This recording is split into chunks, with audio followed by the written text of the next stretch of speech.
ভূমিকা। ফাতিহা শব্দের অর্থ খোলা, ওপেন করা। ফাতিহা শব্দের অর্থ হলো মুখবন্ধ। মুখ মানে প্রথম যেই কথাটা হয়, ইনস্ট্রাকশন। ফাতিহা শব্দের অর্থ হলো মানবতার ভাগ্য এবং কল্যাণকে খুলে দেওয়ার জন্য যেই সূরাটা, সেই সূরাটার নাম সূরা ফাতিহা। সুবহানাল্লাহ। এটা শুধু কোরআন খোলা নয়, বরং এটা মানুষের জীবনটাকে খুলে দেয় আল্লাহর দরজায়, আল্লাহর রাস্তায়। সুবহানাল্লাহ। ফাতিহা এই সূরাটার আরো কিছু নাম আছে। সূরার নাম করা হয়েছে, এই সূরাটার আরেকটা নাম হচ্ছে সূরাতুল কানজ। কানজুন শব্দের অর্থ হচ্ছে খনি। খনির মধ্যে যেমন অঢেল সম্পদ লুক্কায়িত থাকে, ঠিক তেমনি সূরা ফাতিহার মধ্যে আল্লাহ রেখেছেন অগণিত নেয়ামত, অগণিত বারাকা, অগণিত সওয়াব, অগণিত তাফসীর, অগণিত বক্তব্য। এই জন্য এই সূরার নাম হচ্ছে সূরাতুল কানজ। শব্দের অর্থ হচ্ছে খনির সূরা। সূরাটার নাম বলা হয়েছে সূরাতুল শিফা। সূরাতুল শিফা। আল্লাহ রাসূল সাল্লাল্লাহু আলাইহি ওয়াসাল্লাম বলেছেন এটা হচ্ছে রোগ মুক্তির সূরা। আপনাদের এখানে রোগ নাই, কে কে আছেন? এখানে কোনো রোগ নাই, অসুস্থতা নাই। আমিও রোগী আছি, কোনো না কোনো রোগ আছে আমাদের শরীরে, তাই না? যে কোনো ছোট রোগ কিংবা বড় রোগ। আল্লাহর নবী বলেছেন আমলটা এভাবে করবেন। আপনি যখন আপনার কাছে কেউ কোনো পানি নিয়ে আসবে কিংবা কোনো বস্তু নিয়ে আসবে, কোনো খাবার নিয়ে আসবে, আপনি সূরা ফাতিহা পড়ে ফুঁক দেন, যথেষ্ট হবে। আমরা এই যে হুজুর, পীর, বুজুর্গ, উলামা, ফুজালা কিংবা মুরব্বীদের কাছে যখন যাই, ইমাম খতিবের কাছে, তখন বলি যে হুজুর আমার ছেলেটা অসুস্থ, মেয়েটা অসুস্থ, একটু দোয়া পড়ে দেন। হুজুর কি দিয়ে পড়ে জানেন? হুজুর কিন্তু ডাক দিয়ে সূরা পড়ে না। হুজুর আস্তে আস্তে কোন সূরা পড়ছে? সূরা ফাতিহা পড়ে ফুদেছে, কাম হয়ে গেছে। আজকে গোমর ফাঁক করে দিলাম, ঠিক আছে কিনা? অন্য কিছু বলতে পারে, কিন্তু কোন দোয়ায় সূরা ফাতিহা নাই, এরকম কোন দোয়া হুজুররা করে না। কারণ জানেন এই সূরাটা পড়া মানে গোটা কোরআনকে পড়িয়ে দেওয়া। সুবহানাল্লাহ। এরপরেও যদি মহা জটিল রোগ হয়, এমন রোগ যেই রোগ আর কোনো ঔষধে ভালো হয় না, ডাক্তারও খুব বলে দিয়েছে, কত ঔষধ খাইলো, কত দিন গেল, কোনো উপকার নাই। মা বোনদেরকে বলি, আপনাদেরকেও বলি, যখন মুয়াজ্জিন ফজরের আজান দেন, ফজরের আজানের সাথে সাথেই উঠে পড়বেন। আর তাহাজ্জুদ পড়লে তো আগেই উঠে আছেন। সুন্নত নামাজটা পড়বেন 2 রাকাত। 2 রাকাত সুন্নত না ফজরে? সুন্নতে মুআক্কাদা। 2 রাকাত নামাজ পড়বেন। 2 রাকাত নামাজ পড়ার পরে 1 গ্লাস পানি নিবেন কিংবা একটা বোতল ভরা পানি নিবেন, নিয়ে সূরা ফাতিহা 40 বার মতান্তরে 41 বার পড়বেন। একবার পড়বেন, একটা ফু দিবেন, একবার পড়বেন, একটা ফু দিবেন। এই 40 বার সূরা ফাতিহাটা পড়ে পৃথিবীর যত বড় বিমারি হোক না কেন, যদি হায়াত থাকে, আল্লাহ রাব্বুল আলামিন এই রোগীকে এই সূরা ফাতিহার বরকতে, এই পানিটুকুর বরকতে আল্লাহ তাকে সুস্থ করে দিবে। যার নাম সূরাতুদ দোয়া। আমরা দোয়া করি, কিন্তু আল্লাহর নবী সবচেয়ে বড় দোয়া শিখিয়েছেন এই উম্মাহকে। আল্লাহর পক্ষ থেকে যখন সূরা ফাতিহা পেলেন, আল্লাহর নবী যখনই দোয়া করতেন, প্রথমে সূরা ফাতিহা পড়তেন, তারপর অন্যান্য কথা বলতেন। আল্লাহর নবী সব দোয়ার মধ্যে সূরা ফাতিহা পড়তেন। সুবহানাল্লাহ। সূরা ফাতিহা ছাড়া নামাজ, কথা বলেন, নামাজ হবে না। আল্লাহর নবী বলেছেন লা সালাতা ইল্লা বিফাতিহাতিল কিতাব। সূরা ফাতিহা ছাড়া নামাজ হয় না। আপনি কিচ্ছু জানেন না, কোনো দোয়া কালাম কিচ্ছু জানেন না, শুধু সূরা ফাতিহা পড়ে যদি আপনি নামাজ পড়েন, আপনার নামাজ হয়ে যাবে। সুবহানাল্লাহ। কি চমৎকার কথা! নামাজের মধ্যে বান্দা আল্লাহর সাথে কথা বলে। সুবহানাল্লাহ। যখন বান্দা সূরা ফাতিহা পড়ে, তখন আল্লাহ রাব্বুল আলামিন বান্দার কথার জবাব দেন।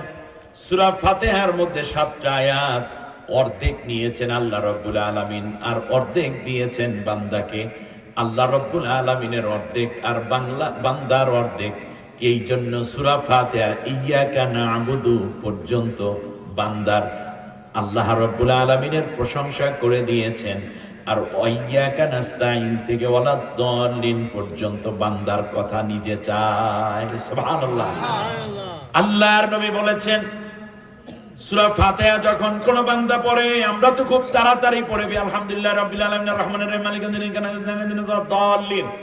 না না, এটা করবেন না।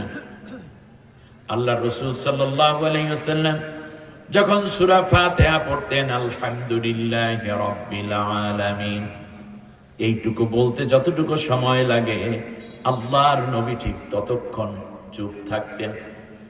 আর রহমানির রহিম আল্লাহর নবী বলার পরে ঠিক ওই সময়টুকু চুপ থাকতেন। সাহাবীরা এই সময় পড়ে নিতেন, কিংবা না পড়লে চুপ থাকতেন। সাহাবীরা মনে মনে পড়তেন, অথবা আল্লাহর রাসূল এই পর্যন্ত চুপ থাকতেন, যাতে করে আল্লাহর জবাবটা নবীর কানে ভেসে আসতে পারে। আর রহমানির রহিম আবার চুপ থাকুন, মালিকি ইয়াউমিদ্দিন আবার চুপ থাকুন। তার কারণ সূরা ফাতিহা মানে আল্লাহর সাথে বান্দার কথা। সুবহানাল্লাহ। আল্লাহর সাথে বান্দার কথা হয়। নামাজ পড়েন দিনের নবী যেন আল্লাহর সাথে কথা কয়, মাঝ রাতে নবী নামাজ পড়তে যান, হাতে লাঠি মাথায় পাগড়ি, নামাজ পড়তেন বাইতুল্লাহ, মাঝ রাতে নবী নামাজ পড়তে যায়। আল্লাহু আকবার। আল্লাহর নবী বলেছেন ফাইদা ক্বালাল আবদু, যখন কোন বান্দা নামাজের মধ্যে দাঁড়াইয়া বলে কিংবা বাইরেও বলে আলহামদুলিল্লাহি রাব্বিল আলামিন, আলহামদুলিল্লাহি রাব্বিল আলামিন, যখন বান্দা বলে praise be to Allah, he is the sustainer of the worlds, আল্লাহর জন্য সমস্ত প্রশংসা, যিনি তামাম জাহানের পালনকারী। সুবহানাল্লাহ। লালন পালনকারী, এই কথা যখন বলে তখন আল্লাহ তাআলা তার জবাব দিয়ে বলে ক্বাল আল্লাহু তাআলা, তখন আল্লাহ বলতে থাকেন হামিদানি আবদি, আমার বান্দা আমার প্রশংসা করেছেন। এই পৃথিবীতে কোনো কিছু চাইতে হলে প্রথমে তার প্রশংসা করতে হয়, ঠিক কিনা? আপনি এমপি সাহেবের কাছে একটা দরখাস্ত লিখবেন, আপনার বাড়ির দরজায় একটা কালভার্ট দরকার, স্কুলে একটা বিল্ডিং দরকার, আপনার ইউনিয়নে 10টা টিউবওয়েল দরকার। আপনি লিখবেন বরাবর মাননীয় এমপি মহোদয়, আসসালামু আলাইকুম, আমরা অমুক এলাকাবাসী আপনার একান্ত ভক্তবৃন্দ, আপনাকে ছাড়া আমরা কিছুই বুঝি নাই, আমরা কত কষ্ট সহ্য করেছি আপনার জন্য, আপনি আমাদের মহান নেতা, আমরা গর্বিত আপনি আমাদের এলাকার সন্তান হিসাবে, আপনি যে এই মুহূর্তে সংসদে প্রতিনিধিত্ব করছেন এই জন্য আমরা গর্বিত।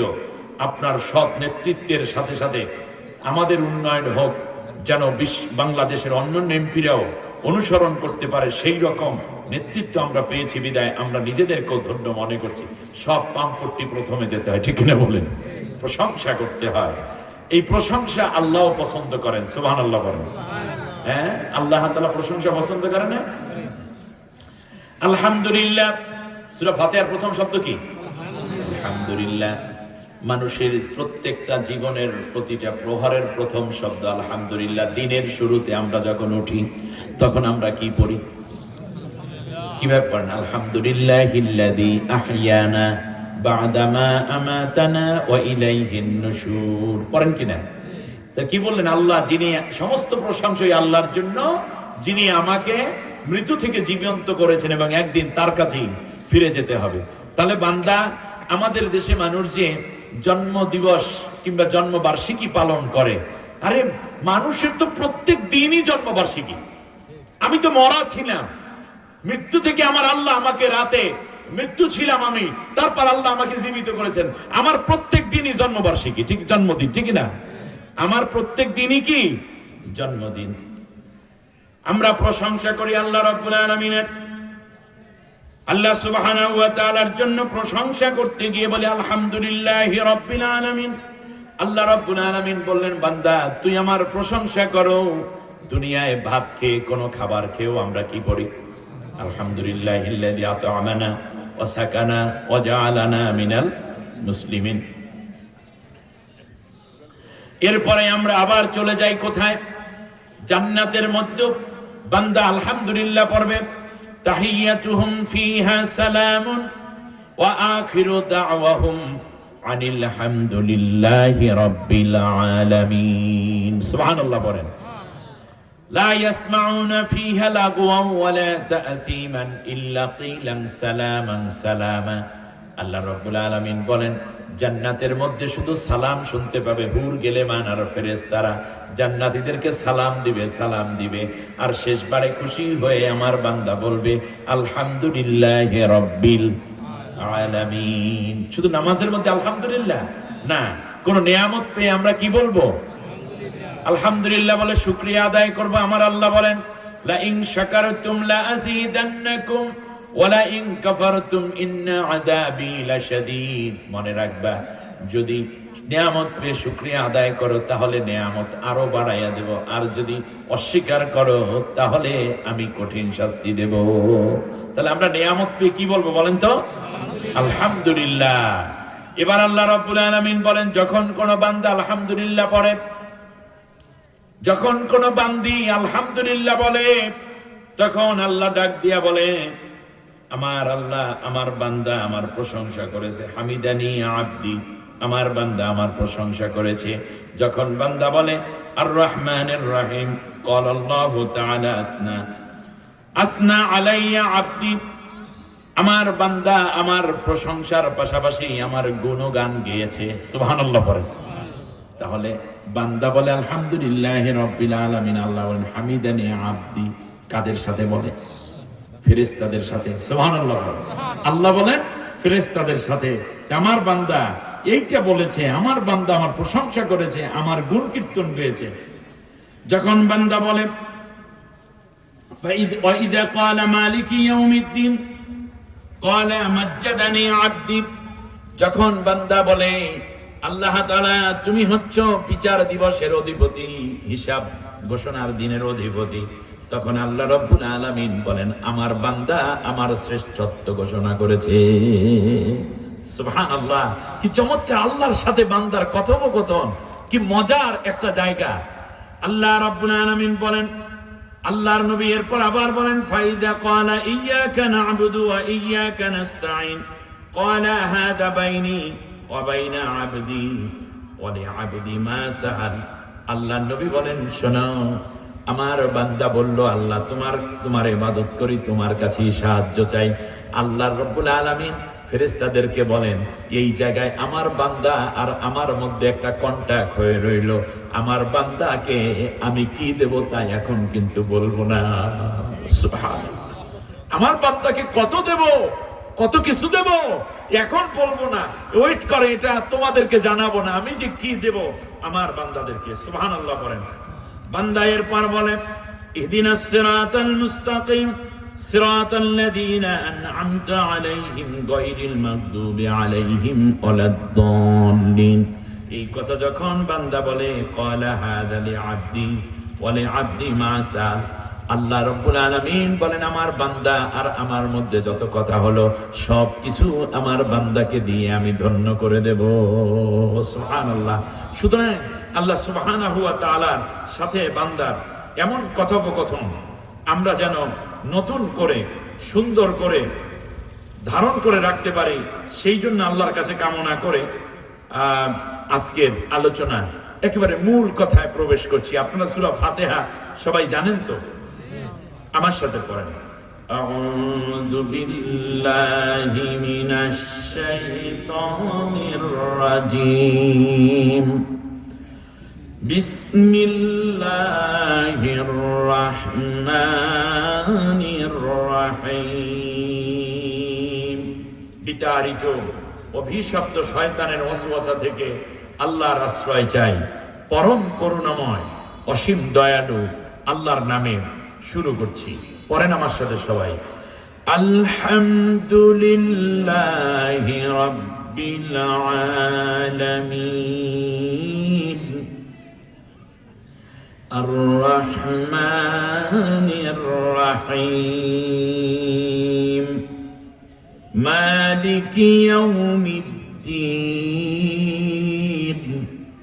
ইয়্যাকা না'বুদু ওয়া ইয়্যাকা নাস্তাঈন اهدنا الصراط المستقيم صراط الذين أنعمت عليهم غير المغضوب عليهم ولا الضالين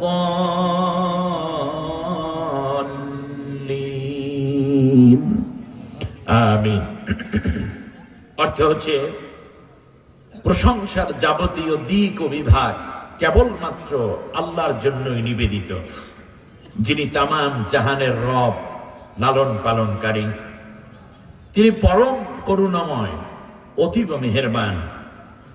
হিসাব প্রকাশ দিবসের মহান একচ্ছত্র মালিকানা কেবল তারই জন্য।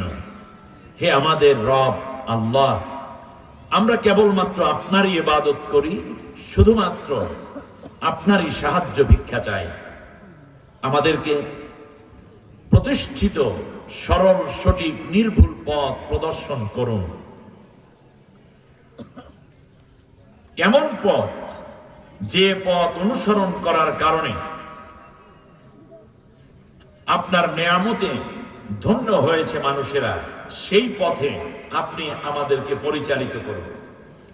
এমন পথের পথিক আমাদেরকে আপনি বানাবেন না, যেই পথে চলার কারণে মানুষ গোমরাহ হয়ে গেছে, কিংবা হয়ে গেছে তারা আপনার গজবের মধ্যে নিপতিত। ওই পথের পথিক আপনি আমাদেরকে বানাবেন না। একথা বলার পরে আল্লাহ নবী সাল্লাল্লাহু আলাইহি ওয়াসাল্লাম বলতেন আমিন। আমিন শব্দের অর্থ আল্লাহ তুমি কবুল করো। সুতরাং আমরাও বলবো আমিন। সূরা ফাতিহার শেষে আমিন বলা সুন্নাত। আমিন বলা কি সুন্নাত। আসুন আস্তে করে আমরা বাড়ির দিকে রওনা করি, নাকি কোরআনের দিকে আসবো? কোরআনের দিকে আসবো। সূরা ফাতিহা, এটাকে বলা হয় উম্মুল কোরআন। কি বলা হয় বলেন তো দেখি? উম্মুল কোরআন মানে হচ্ছে কোরআনের মা। অর্থাৎ এই যত কোরআনের বাকি যত কথা আছে, সব কথা যেন এই সূরা ফাতিহার মধ্য থেকে বের হয়েছে। সুবহানাল্লাহ বলেন। বিশ্বনবী সাল্লাল্লাহু আলাইহি ওয়াসাল্লাম নবুয়ত পাওয়ার আগে মাঝে মধ্যে হেরা পাহাড়ে গমন করতেন। আপনারা জানেন, আমরা একথা বহুবার শুনেছি। আল্লাহর নবী আসমান থেকে ডাক শুনতেন, ইয়া মুহাম্মদ, ইয়া আহমদ। এভাবে আসমান থেকে কে যেন ডাক দিচ্ছে। আল্লাহর নবী বলেন, তখন আমি আসমানের দিকে তাকাতাম। আসমানের দিকে তাকিয়ে দেখতাম সূরাতুল ফাতিহা নূরের আলোয় ঝলমল করতেছে অক্ষরগুলো। নবুয়ত পাওয়ার আগে আল্লাহ রাব্বুল আলামিন নবীকে সূরা ফাতিহা দেখিয়েছেন। সুতরাং সূরা ফাতিহা হচ্ছে, এক সাহাবী নবীর কাছে এসে বলল, ইয়া রাসূলুল্লাহ, আমি বিয়ে করব, কিন্তু আমার তো কোনো মোহরানা দেওয়ার মতো অর্থ নাই। আল্লাহর নবী বলেন, তুমি কোরআনের কোনো অংশ কি মুখস্থ করতে পেরেছো? সাহাবী বলল, ইয়া রাসূলুল্লাহ, আমি সূরা ফাতিহা মুখস্থ করেছি। আল্লাহ রাসূল সাল্লাল্লাহু আলাইহি ওয়াসাল্লাম আরবের পরমা এক সুন্দরীর সাথে তার বিয়ে হয়ে গেল। বিয়ে পড়িয়ে দিয়ে বললেন, তুমি এই মেয়েটাকে সূরা ফাতিহা শিখিয়ে দিও। সুবহানাল্লাহ বলেন। দেখেছেন? তাহলে বোঝা যাচ্ছে সূরা ফাতিহাটা কি রকম, কত মর্যাদাপূর্ণ সূরা। আরো অনেক কথা আছে। প্রথমে আসুন আমরা প্রশংসা শুরু করছি কাকে দিয়ে? আল্লাহর প্রশংসা। বিগত 18টা বছর একটানা একজন মরা নেতার নামে যত প্রশংসা করলো তার দলের লোকেরা, একজন মরা নেতা আর একজন রং হেডেড নেত্রীর যত প্রশংসা করলো তার দলের লোকেরা, পার্টির কর্মীরা, আর যত মূর্তি বানালো প্রশংসা করতে গিয়ে রাস্তাঘাট, বিল্ডিং, কালভার্ট, ব্রিজ, যত নাম তারা দিয়েছে, যতবার তার কর্মীরা এই নামটা উচ্চারণ করত মিথ্যা প্রশংসায়, যদি তার 100 ভাগের 1 ভাগও আল্লাহর নাম উচ্চারণ করত, তাহলে প্রত্যেকে আল্লাহর ওলি হয়ে যেতে পারত। যেই দিন বলেছি আলহামদুলিল্লাহ, সেই দিন অন্য কারো প্রশংসা এমন করা যাবে না যেটা আল্লাহর সাথে শিরকের পর্যায়ে পৌঁছে যায়। ঠিক না বলেন? এই কথাটা এই সূরাটার মধ্যে আছে, খুব মন দিয়ে শুনতে হবে কথাগুলো। মনে হয় যেন সূরা ফাতিহা আপনি নতুন শুনতেছেন। এবার খেয়াল করুন, হামদ শব্দের অর্থ হলো প্রশংসা, আর শুকরিয়া শব্দের অর্থ হলো কৃতজ্ঞতা। আমি আপনাদের কৃতজ্ঞতা প্রকাশ করছি। আমাদের ভাই কার বাসায় যেন খাইলাম, গিয়াসউদ্দিন ভাইয়ের বাসায় আসলেই ভাবি খুব ভালো রান্না করেছেন, আন্তরিকতার সাথে খাওয়ালেন, আপনারা এত মায়া করলেন, এই জন্য আমি আপনাদের কাছে কৃতজ্ঞ। কিন্তু এর অর্থ এই নয় যে আমরা আল্লাহর প্রশংসা করব, আপনাদেরও প্রশংসার সাথে চালাই দেব। মানলাম ইয়াশকুরিন নাসা ফালাম ইয়াশকুরিল্লাহ, যেই ব্যক্তি বান্দার শুকরিয়া জ্ঞাপন করে না, সে আল্লাহরও শুকরিয়া জ্ঞাপন করে না। আল্লাহ কোরআনের মধ্যে বলছে আনিশকুরলি ওয়ালি ওয়ালিদাইকা ইলাইয়াল মাসির, তোমরা আল্লাহরও শুকরিয়া করো, মা বাবারও শুকরিয়া করো, কিন্তু প্রশংসাটা হতে হবে কার? আল্লাহ রাব্বুল আলামিন বলেন, শোনো, প্রশংসা একমাত্র আমার। বাবাকেও প্রশংসা করতে গিয়ে আল্লাহর পর্যায়ে নেওয়া যাবে না। বাবা, আপনি যদি আমার বাবা না হতেন তাহলে এই দুনিয়ায় আমার আশাই হতো না, কারণ তোমার মতো বাবা ছাড়াও তো দুনিয়ায় আল্লাহ বহু মানুষ তৈরি করে। তোমার বাপকে বাদ দিলে বাকি সন্তানরা কি অন্য বাবা দ্বারা হয়নি? হয়েছে। বাপ ছাড়াও তো আল্লাহ দুনিয়ায় সন্তান প্রেরণ করেছেন। নাম বলেন তো কোন নবীর? হযরত ঈসা আলাইহিস সালামের। সুতরাং বুঝতে হবে যে প্রশংসার জায়গাটা, হায়রে আল্লাহ, মুরিদেরা প্রশংসা করে, ওলিয়ে কামেল, মাহবুবে সুবহানী, কুতুবে রব্বানী, হাদিয়ে দাওরান, মুজাদ্দিদে জামান, কামেলে মুকাম্মিল, এই যুগের শ্রেষ্ঠতম হাদি, হাদিয়ে জামান হযরত কুতকুতি পীর সাহেব কিবলা মাকুজি। আহা, ঠিক কিনা বলেন? মাদ্দা জিন্দাউল আলী, কত প্রশংসা। আর পীর প্রশংসা শুনে বলে, বাংলাদেশে কম পীর দেখেছি, আছে কিছু হক্কানি পীর মাসাই, যে বাবা এত প্রশংসা করিস না, আমি আল্লাহর সবচেয়ে গুনাহগার এক গোলাম। ঠিক না বলেন? এমনটা হওয়া উচিত। আচ্ছা বলেন তো দেখি, একটা জিনিস আপনাদেরকে ভুলটা ধরাইয়া দিই, দেখি বোঝেন কিনা। কুমিল্লার মানুষ তো ব্রেন পরিষ্কার, এটা আমি বুঝি, অল্প বললে বুঝে ফেলাইবেন। যেমন ওলিয়ে কামেল, উনি হলেন কামেলে অলিদের একেবারে সর্বোচ্চ পর্যায়ে, কামেল অলি। এটা বলতেছে কে? মুরিদ বলতেছে, গোসল মুরিদ বলতেছে। আচ্ছা, আপনাদেরকে একটা কথা বলি, যেমন আমার হার্ট খুব ভালো আছে, এটা কি আপনি বুঝবেন না ডাক্তার বুঝবেন? যেন তেন ডাক্তার না, ভালো ডাক্তার? ভালো ডাক্তার। যখন ভালো ডাক্তার, ডাক্তারের মধ্যে ভালো ডাক্তার যখন এনজিওগ্রাম বা অন্য কোনো উপায় বলে যে আপনার হার্ট খুব সুন্দর আছে, কোনো টেনশন করবেন না, তাহলে বলুন তো দেখি, উনি আমার চেয়ে অভিজ্ঞ নাকি উনি আমার চেয়ে মূর্খ? অভিজ্ঞ। অর্থাৎ আমার হার্ট কেমন সেইটা বলতেছেন যেই ডাক্তার, সেই ডাক্তার। আমি তো রুগী, আমি কি রুগী। যিনি বলতেছেন খুব ভালো হার্ট, তাহলে বোঝা যায় উনি, আমি, আমার চেয়ে উনি কি অভিজ্ঞ। তাহলে এখন উনি যে কামেল, এটা কিন্তু কোন পীর কোনদিন বলে নাই আমি কামেল পীর, বলে, কিন্তু বুঝছে কে? মুরিদে। তাহলে এর মধ্যে আসলে পীর হওয়ার উপযুক্ত কে বড়, পিসাব নাকি মুরিদে? কারণ মুরিদ বুঝা ফেলাইছে যে উনি কামেল, তাহলে বোঝার জন্য যোগ্যতা তো আরো বড় দরকার। কথা বোঝা, উনি কত বড় কামেল যে ওনার পীর কামেল হয়েছে বুঝা ফেলাইছে। তাহলে পীর কামেল নাকি মুরিদ কামেল বড়? আমার দেশের পীরেরা বাতাসে ওড়ে না, মুরিদেরা উড়ায়। কি এক আসিফ দেশ আমাদের, যেখানে গান গায়, আল্লাহর ধন রাসূলকে দিয়া গেলেন আল্লাহ গায়েব হইয়া, রাসূলের দান খাজা পাইয়া শুইয়া আছে আজমিরে, কেউ ফিরে না খালি হাতে, খাজারে তোর দরবারে। তাহলে আল্লাহটা দেশে কারে? রাসূল দিয়ে আল্লাহ কি হয়ে গেছে? গায়েব হয়ে গেছে। আল্লাহ নাই, আল্লাহ গায়েব হয়ে গেছে। এর আগে আল্লাহর দ্বারা জিনিস কিছু ছিল, এটা দিয়ে গেছে কারে? তাহলে এখন আল্লাহর কাছে কোন জিনিস আছে না রসুলের কাছে আছে? আল্লাহ কাছে সব। আর আল্লাহ বলতেছেন আল্লাহু গনিয়্যুন ওয়া আনতুমুল ফুকারা, আমি আল্লাহ ধনী, তোরা সব ভিক্ষুকের দল, ভিক্ষুকের বাচ্চা ভিক্ষুক।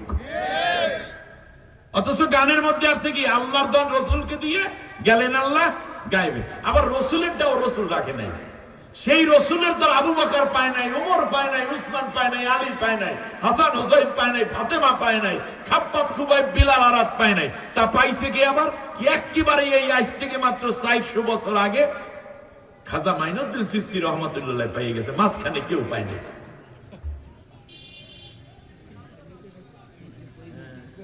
এরপরে সব মাল জমা হয়েছে খাজার কাছে।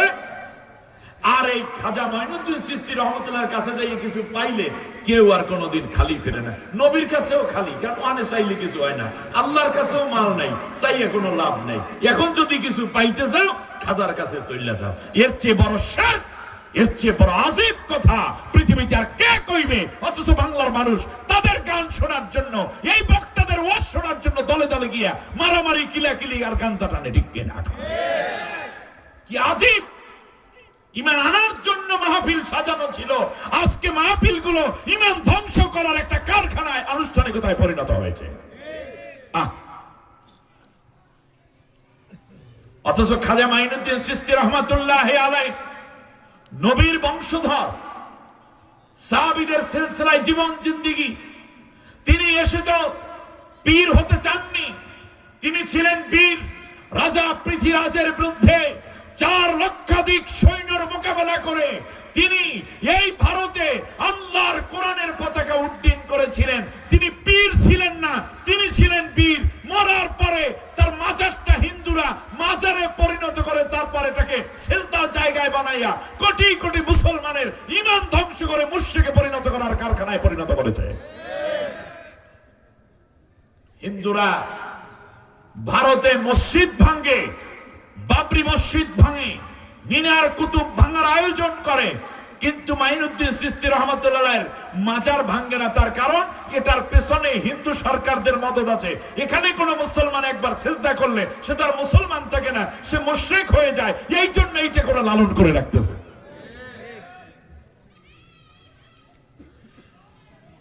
গান বানিয়েছে, প্রশংসা কারে কয়? প্রশংসা করছে এইভাবে, খোদাকে না দেখতে পাইয়া তোমায় দেখতে পাই, তুমি আমার আল্লাহ রসুল, তুমি কাবা ঘর, মাইজ ভান্ডারে বসে আছো নামে দিলওয়ার। আল্লাহরে বাদ দিয়া কয় খোদাকে তো দেখি না, তোমাকে দেখি। পীরকে বলতেছে মুরিদ, তুমি আমার আল্লাহ। কে বলছে? মুরিদ। কাকে বলছে? পীরকে। ভালো করে শুনুন, দুলালপুরের দুলালেরা, বুড়া দুলাল, বুড়া দুলাল, মধ্যম বয়সী দুলাল আর দুলালি, সবাই শোনো, ইমানটা তাজা করো। এই সূরা ফাতিহার তাফসীর যদি 5 দিন ব্যাপী হয়, একটু একটু করে বলতে বলতে একটা জায়গায় যাওয়া সম্ভব। আমরা আশা করি আগামী বছরে মাহফিল কমপক্ষে 2 দিন হবে ইনশাআল্লাহ। বলেন পারা যাবে না? ধারাবাহিক তাফসীর হবে। এই শুরু হলো, একবারে গোটা কোরআন একদিন তাফসীর শেষ হবে। উদ্যোগ নেওয়া হোক, বলেন আমিন।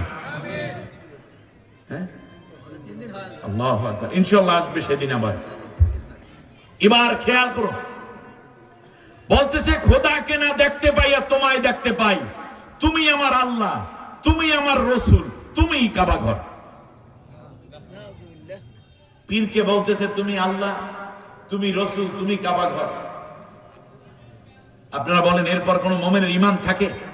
এই মাহফিল সফল হবে যারা পীর পূজারী, যারা মাজার পূজারী। আমার পাশে একজন আলেম বসা ছিলেন, তিনিও পীর। তিনি কি সিজদা নেন? তিনি কোন মুরিদের পা আগাইয়া দিয়ে বলেন যে তুই আমার সুমা দে? তিনি কি কোন কবর পূজা করেন? কোন কবরকে পূজা করতে বলেন? তিনি হক্কানি পীর। আমি হক্কানি পীরের বিরুদ্ধে কথা বলছি না, ভণ্ডদের বিরুদ্ধে আমি কথা বলছি। আর এই বছরে পরীক্ষা হবে কারা ভণ্ড পীর আর কারা হক্কানি পীর। হক্কানি পীর যারা সবাই ঐক্যবদ্ধ হয়ে গেছে আল্লাহর কোরআনের পতাকা বিজয় অর্জন করার মাধ্যমে সংসদে কোরআনের পার্লামেন্ট বানানোর জন্য। ভণ্ডরা এখনো বাইরে পড়ে আছে, ঠিক কিনা বলেন? তবে তারাও চলে আসবে।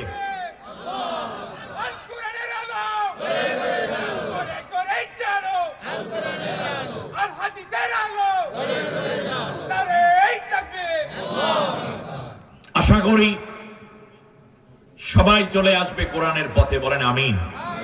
প্রিয় ভাইয়েরা, তাদের গানের আরেকটা কলি আমি বলি, দয়াল বাবা কেবলা কাবা আয়নার কারিগর, আয়না বসাইয়া দাও আমার কলমের ভেতরে। এটা গানটা অনেকে জানে নাকি?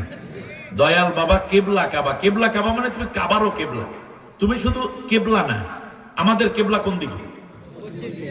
আমাদের কেবলার নাম কি? বাইতুল্লাহ। কেবলাতান তারদাহা, আল্লাহ বলছেন আমি আল্লাহ তাআলা তোমাদের জন্য কেবলা নির্ধারণ করে দিলাম বাইতুল্লাহকে, ঠিক না? বাইতুল্লাহ থেকে আমরা পূর্ব দিকে, এই জন্য বাইতুল্লাহ পশ্চিম দিকে হয়, পশ্চিম দিকে। যারা বাইতুল্লাহ থেকে উত্তর দিকে তারা নামাজ পড়ে দক্ষিণ দিকে। যেমন আমরা যখন মদিনায় যাই হজ ওমরা করতে গিয়ে, তখন আমরা নামাজ পড়ি কোন দিকে ফিরে? দক্ষিণ দিকে। কারণ আমাদের বাইতুল্লাহ হলো মূল উদ্দেশ্য, পূর্ব পশ্চিম মূল উদ্দেশ্য না। তারা বলতেছে দয়াল বাবা কেবলা কাবা, তুমি হচ্ছে কাবারও কেবলা। ওই যে কেবলা আছে কাবা, তার চেয়েও তুমি হলো বড় কেবলা। এই জন্য তোমার দিকে ফিরে আমরা সিজদা করি। নাউজুবিল্লাহ। এরপরে তারা আবার বানাইছে যে শোনো দরবারি ভাই, হজ করিতে মোরা মাইজ ভান্ডারে যায়। তারা হজ করতে যায় কোথায়? মাইজ ভান্ডারে। কি বানালো? মাইজ ভান্ডারে গেলে পরে আল্লাহ নবী দেখতে পাই, শোনো দরবারি ভাই, হজ করিতে মোরা মাইজ ভান্ডারে যায়। হজ করতে যায় কোথায়? মাইজ ভান্ডার। মাইজ ভান্ডার কোথায়? চট্টগ্রামে নাকি? গেল এইটা। মৃত্যুর সময় আপনি যেন ঈমান নিয়ে মরতে না পারেন, সেজন্য তারা আরেকটা সিলসিলা বানাইছে। মৃত্যুর সময় আল্লাহ নবী বলেছেন কালেমার তালকিন দিবে, মৃত্যু ব্যক্তি যেন শুনে কালেমা পড়ে ঈমান নিয়ে মৃত্যু হতে পারে। যার শেষ কথা হবে লা ইলাহা ইল্লাল্লাহ, তার জন্য আল্লাহ তাআলা জান্নাত নসিব করে দিবেন। এজন্য মৃত্যু মুমূর্ষু ব্যক্তির পাশে বসে আমরা কালেমা পড়ি, তাই না? অথবা সূরা ইয়াসিন পড়ি, আমরা দোয়া কালাম পড়ি, যাতে করে ওই ব্যক্তির মৃত্যুটা আসানের সাথে হয়। কিন্তু সেখানে তারা বলছে মরণকালে ঢোলবাঁশি বাজাইও তরিকার ভাইও, মরণকালে ঢোলবাঁশি বাজাইও। ঢোলবাঁশি বাজাইবে মৃত্যুর সময়। এর পরের কথা আরো জটিল। কলেমা কালামও ভাই কোনো কিছু দরকার নাই। কলেমা মানে তো লা ইলাহা ইল্লাল্লাহ, কালাম মানে কি? কোরআন। কলেমাও দরকার নাই, কালামও দরকার নাই। কলেমা কালামও ভাই কোনো কিছু দরকার নাই। মুর্শিদ কেবলার গুণ কীর্তি গাইও তরিকার ভাইও, মরণকালে ঢোলবাঁশি বাজাইও। নাউজুবিল্লাহ। এই গান তারা বানাইছে। আমরা চিন্তা করুন তাদের আকীদা। যখন কোনো ব্যক্তি মারা যায়, মারার পরে কবরস্থানে রাখলে তার পীর এসে মুনকার নেকিরের সওয়ালের জবাব সহ সুপারিশ করে জান্নাতে টান দিয়ে নিয়ে যেত। আজকের আলোচনা খুব জটিল, মন দিয়ে শুনতে হবে, হৃদয়ে গ্রথিত করতে হবে। ঈমান শেষ হয়ে যাচ্ছে, হামদ চলে যাচ্ছে অন্য জায়গায়। আল্লাহ তাআলার ব্যতীত অন্য কাউকে হামদ করলে ওই ব্যক্তি শিরকে লিপ্ত হয়ে যায়, ঠিক না? আলহামদুলিল্লাহি রাব্বিল আলামিন।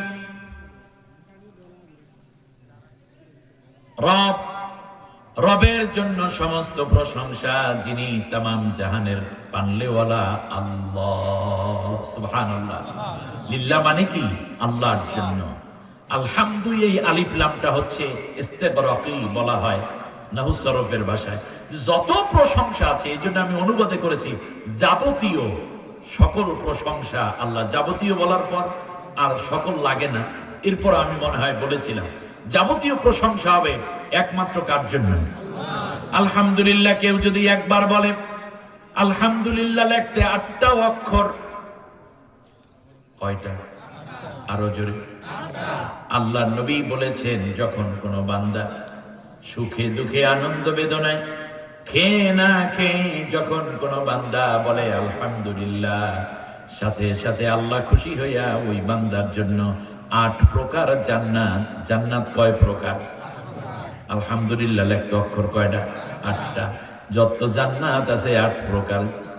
আদন, খুল, নাইম, মাওয়া, দারুস সালাম, দারুল করার, দারুল মাকাম, ফেরদাউস, এই 8 প্রকার জান্নাতের সমস্ত দরজাগুলো ওই বান্দা আলহামদুলিল্লাহ বলার সাথে সাথে আল্লাহ তার জন্য খুলে দেয়। বান্দা যেই দরজা দিয়ে ইচ্ছে কিয়ামতের দিন জান্নাতে প্রবেশ করতে পারবে। আমার ভাইরা, কেউ আলহামদুলিল্লাহ পড়তেছে, কোরমা, পোলাও, ফিন্নি, জর্দা, কাবাব, স্বামী কাবাব, ফালুদা, রেজালা, কালিয়া, কোপ্তা, শেষবারে মিষ্টান্ন খায়, এরপরে আঙ্গুর ফল, বেদানা, আপেল, আনারস, এই রকম হাজার রকমের ফল ফলাদি খায়, মিষ্টি খায়। তারপর একটা তোয়ালের মধ্যে হাত মুছে আর বলে আলহামদুলিল্লাহ। আর একজনে দেখবেন পান্তা ভাত, মরিচ পোড়া, একটা ডিমের অর্ধেক ভাজি করা স্ত্রী সকালবেলা দিয়েছে, খেয়ে একটা সিরা গামছার মধ্যে হাত মুছে আর বলে আলহামদুলিল্লাহ। দুনিয়ার জীবনে কিছু পার্থক্য থাকলেও জান্নাতের জীবনে কোনো পার্থক্য নয়, দুইজনই জান্নাতি। কিন্তু যদি কোন ধনী মানুষ খাওয়ার পরে হাত মুছে আর কয় খাওয়াটার টেস্ট হইছে দারুণ, ঝালটা আর একটু কম হইলে ভালোই হইতো, ওই কপাল পোড়া। কারণ প্রত্যেকটা খাবারের জবাব আল্লাহ তার কাছ থেকে নিয়ে নিবেন। সুম্মা লাতুসআলুন্না ইয়াউমা ইযিন আনিন নাঈম। আল্লাহ তাআলা প্রশংসার না করার কারণে ওর যত নেয়ামত খেয়েছে সব নেয়ামতের হিসাব আল্লাহ নিয়ে ছাড়বেন। আর খাবার শেষে যদি মুখটা মুছতো আর হাতটা মুছে যদি বলতো, আল্লাহ, এই পৃথিবীতে কত মানুষ আছে যারা এক প্রকার খাবার পায় না, তুমি আমাকে মাছ কেনার তৌফিক দিলা, সবজি কেনার তৌফিক দিলা, গোশত কেনার তৌফিক দিলা। আল্লাহ তাআলা তুমি আমাকে 5 আইটেমের ভর্তা খাওয়ার তৌফিক দিলা। রব্বুল আলামিন তুমি আমাকে খাওয়াইলা। আর কত মানুষ আছে এই খাওয়ানটুকু পায় না, এই জন্য আমি তোমার শুকরিয়া আদায় করি। আলহামদুলিল্লাহ রব্বিল আলামিন। আবার বলে আল্লাহ, কত মানুষের খাওয়ন দিলা কিন্তু খাইতে পারে না। ডাক্তারের কাছে যাওয়ার পর বলে আপনার ডায়াবেটিস 18, ভাত খাইবেন 1 কাপ, মিষ্টির চারপাশেও যাবেন না, প্রতিদিন দৌড়াইবেন 13 কিলো কইরা। এরপরে মুরগির গোশত একটা ছোট্ট পিস খাবেন, গরুর গোশত সপ্তাহে 1 বার, মিষ্টি খাবেন না, চারপাশেও যাবেন না। সন্ধ্যাবেলায় খাইয়া ঘুমাইয়া পড়বেন, ফজরে উঠবেন, এর মাঝখানে আপনি মোটা কোনো বিছানায় শুইতে পারবেন না, সোজা একটা তক্তার উপরে বিনা বালিশে চিত্রণা হইয়া শুইয়া থাকা লাগবে। প্রতিদিন 2 বার করে ইনসুলিন নেবেন। বলেন তো দেখি, এইরকম বান্দাও দুনিয়ায় আছে না নাই? কিন্তু আল্লাহর শুকরিয়া আদায় করতে হবে। আল্লাহ শুধু খাওয়ন দিলা না, বরং খাবার নেওয়ার মতো যোগ্যতাও তুমি দান করেছো। বাংলাদেশের সবচেয়ে বড় ধনী ছিলেন জহিরুল ইসলাম সাহেব, ঠিক না? আফতাব, নগর আফতাব কোম্পানি, বিশাল ধনী মানুষ ছিলেন। তার খাদ্য নালীতে ক্যান্সার। প্রতি সপ্তাহে 1 বার করে তিনি সিঙ্গাপুর চলে যেতেন। আরে তার চারপাশে কত খাবার, খাবারের কোনো অভাব নেই, কিন্তু তার জন্য বরাদ্দ ছিল 2 চামচ জাউ। জাউ বুঝেন? ভাত ফিন্নির মতো করে, ভাতের মারের মতো করে নরম করে, তাও অন্য একটা পাইপ দিয়া, এরপরে তেল ভরার যে চিলুমসি আছে সেইটা দিয়ে আস্তে করে ঢেলে দিত, পাকস্থলিতে গিয়ে পড়তো। 1 সপ্তাহ বসে যতটুকু খাইতেন সেইটা আবার অন্য একটা মেশিন দিয়ে 1 সপ্তাহ পর যাইয়া সিঙ্গাপুর থেকে সিরিঞ্জ দিয়া টাইনা ওইটাকে ফেলে দিয়ে দিত। এরপরে আবার 1 সপ্তাহের একটা পলিথিন দিয়ে দিত পেটের মধ্যে, একটা রাবারের কিছু, ওইটা আবার জমা হতো, শক্তি যোগান দিত অন্যান্য ঔষধ দ্বারা। আমার ভাইরা, এমন একটা জীবন তো আল্লাহ আমাকে দেন নাই, আপনাকে দেন নাই। এই জন্য আওয়াজ করে একবার সবাই পড়ি আলহামদুলিল্লাহ। মাঝে মাঝে হাসপাতালে যাবেন, হাসপাতালে রোগীদের অবস্থা দেখতে যাবেন, পঙ্গু হাসপাতালে গিয়ে দেখবেন কারো হাত নাই, কারো পা নাই, কারো শিরোধারা ভেঙে গেছে, কারো কোমর ভেঙে গেছে, কারো কোমরের হাড্ডিটা ভেঙে গেছে, বাটিটা ভেঙে গেছে, কারো হাড়টা বাঁকা হয়ে পড়ে আছে, টান টান হয়ে। 10 কেজি ওজনে ইট তার পায়ের মধ্যে লাগাইয়া ঝুলাইয়া রেখেছে। 5 কেজি ওজনের মাথার উপর দিয়ে খাটের ওই পাশে ফালাই রাখছে, হাত পা টান টান করে আছে। শুয়ে থাকতে থাকতে পেট পিঠ পর্যন্ত পচে গেছে, পচন ধরে গেছে, পোকা হয়ে গেছে। আবার মাঝে মাঝে নিউরো সায়েন্স হাসপাতালে যাবেন, গিয়ে দেখবেন কত মানুষ স্ট্রোক করে, মুখ দিয়ে গড়গড় আওয়াজ হচ্ছে, চোখ খুলে তাকায় না। 3 মাস 4 মাস 5 মাস হয়ে গেছে। সন্তানগুলো শুধুমাত্র পাশে বসে কান্না করে, কিন্তু জীবনটা তার বের হয় নাই। ক্যান্সার হাসপাতালে যাবেন, মাঝে মধ্যে গিয়ে দেখবেন কত মানুষ ক্যান্সারে পড়ে আছে। জিহ্বার মধ্যে ক্যান্সার, গলার মধ্যে ক্যান্সার, খাদ্যনালীতে ক্যান্সার, পাকস্থলীতে ক্যান্সার, লাংসের মধ্যে ক্যান্সার, কারো পিত্তথলির মধ্যে ক্যান্সার, কারো ব্রেইনের মধ্যে ক্যান্সার, কারো রক্তের মধ্যে ব্লাড ক্যান্সার, কারো হাড়ের মধ্যে বোন ক্যান্সার। আল্লাহ ক্যান্সার থেকে আমাকে বাঁচাইলেন, আল্লাহ রব্বুল আলামিন স্ট্রোক থেকে আমাকে বাঁচাইলেন, আল্লাহ আমাকে পঙ্গুত্ব বরণ থেকে বাঁচাইয়া দিলেন। সব কিছু থেকে যেই আল্লাহ আমাকে আপনাকে সেভ করে মসজিদে যাওয়ার সুযোগ করে দিলেন, মাহফিলে আসার জন্য ব্যবস্থা করে দিলেন, সুন্দর একটা জীবন দিলেন, সন্তান দিলেন, স্ত্রী দিলেন, ভালো মন্দ বোঝার জন্য যোগ্যতা দিলেন। এখনো পর্যন্ত হাসপাতালে আল্লাহ পাঠায় নাই, কোরআনের ময়দানে পাঠাইয়া দিয়েছে। ওই আল্লাহর শুকরিয়া আদায়ের জন্য আরেকবার চিৎকার করে বলি আলহামদুলিল্লাহ।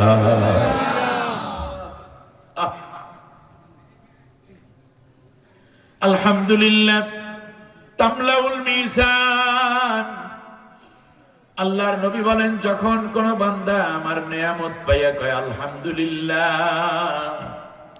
সাথে সাথে আমার বান্দার আমলনামা এত বেশি নেকি দেয়া হয়। আমার নবীজি বলেছেন, আল্লাহ তাআলার এই তরফ থেকেই তো নবী বলেছেন।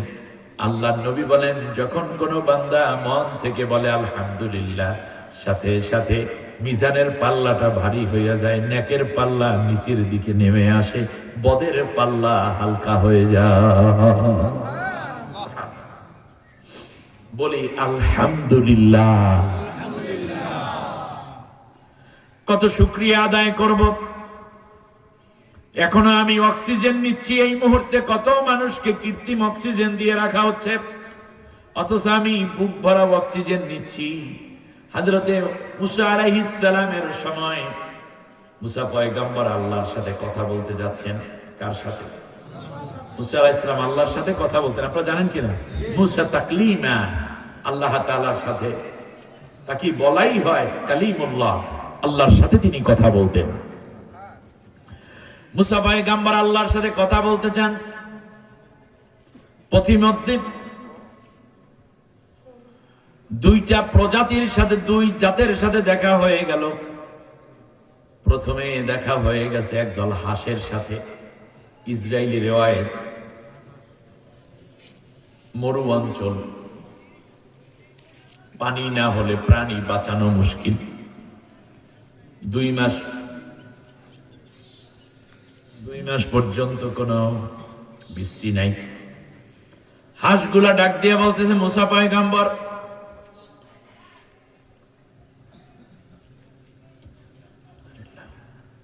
আপনি তো আল্লাহর সাথে কথা বলবেন, একটু জিজ্ঞেস করবেন আল্লাহ কবে পানি দেবে, বৃষ্টি কবে আসবে। বৃষ্টি আসলে পোকামাকড় গুলো বালু এবং মাটির ভেতর থেকে বের হয়ে আসে, আমাদের খাবার হয়। অপরদিকে আমরা ঘাস পাতা খাইয়া বাঁচি, শরীরটা ভালো থাকে, আমরা শুকাইয়া যাচ্ছি। কবে আল্লাহ বৃষ্টি দেবেন একটু জেনে আসবেন, আমরা ধৈর্য ধারণ করব। মুসা পয়গম্বর বললেন, হ্যাঁ বলবো। কিছু দূর যাওয়ার পরে একজন মানুষ উলাঙ্গ, পরনে কাপড়টুকু পর্যন্ত নাই, মরুর মধ্যে বালু সরাইয়া তার মধ্যে আসন করে কোমর পর্যন্ত বালু দিয়ে ঢেকে আছে। 3-4 বেলা পর্যন্ত খাবার নাই, খুব কষ্টে জীবন। মুসা পয়গম্বরকে ডেকে বলল, মুসা গো, ও আল্লাহর নবী, আল্লাহর পয়গম্বর, কবে আল্লাহ তাআলা আমার বিপদ আপদ কাটাইয়া দিয়ে আমাকে স্বাবলম্বী করবে, আল্লাহকে একটু জিজ্ঞেস করো।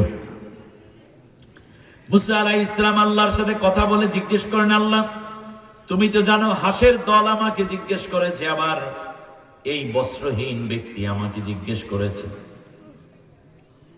আল্লাহ রাব্বুল আলামিন বললেন, মুসা কমপক্ষে আরো 6 মাস পরে বৃষ্টি আসবে, হাসের দলকে জানাইয়া দিও।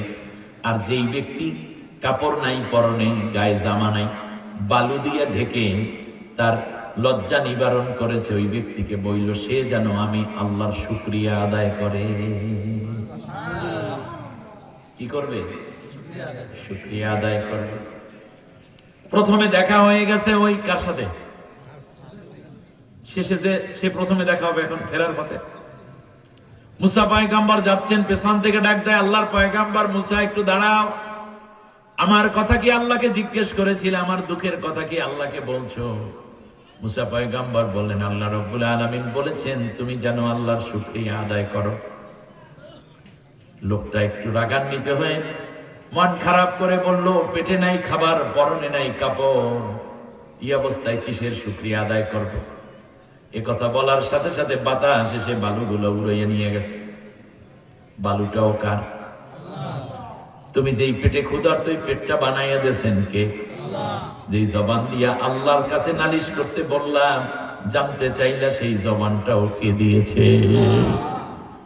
আমার খাইছো আমার পড়ছো বান্দা, আমার খাইছো আমার পড়ছো, করছো না ফরমানি, আমার হুকুম তারক করছো, ভালো মন্দ জানি। অতএব আল্লাহর প্রশংসা করতে, যা আছে আলহামদুলিল্লাহ বলেন, যা আছে বাড়াই দিবেন কে? আল্লাহ। বালুগুলা উড়ে গেল, হাই হাই করে লোকটা চিত হয়ে পড়ে যাচ্ছে, আবার বালুগুলা টেনে দেয় কিন্তু বাতাসে সব উড়াই নিয়ে যায়। একটু পরেই মুসা পয়গম্বর যখন পার হচ্ছিলেন হাঁসের দলের কিনার দিয়া, হাঁসগুলো আল্লাহর পয়গম্বরের কাছে জানতে চায়, কারণ নবীগণ অন্যান্য প্রাণীর ভাষাও বুঝতেন। হাঁস বলতেছে, মুসা গো, আমাদের আল্লাহ কি বলেছেন একটু বলো।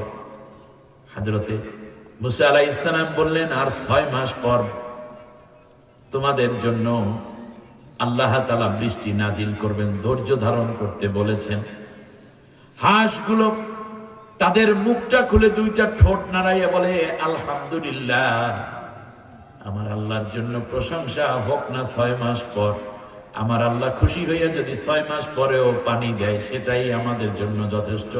তার কারণ আমরা তো আর পানি পাই না, যদি আল্লাহ না দেন আমরা তো কিছুই পাই না।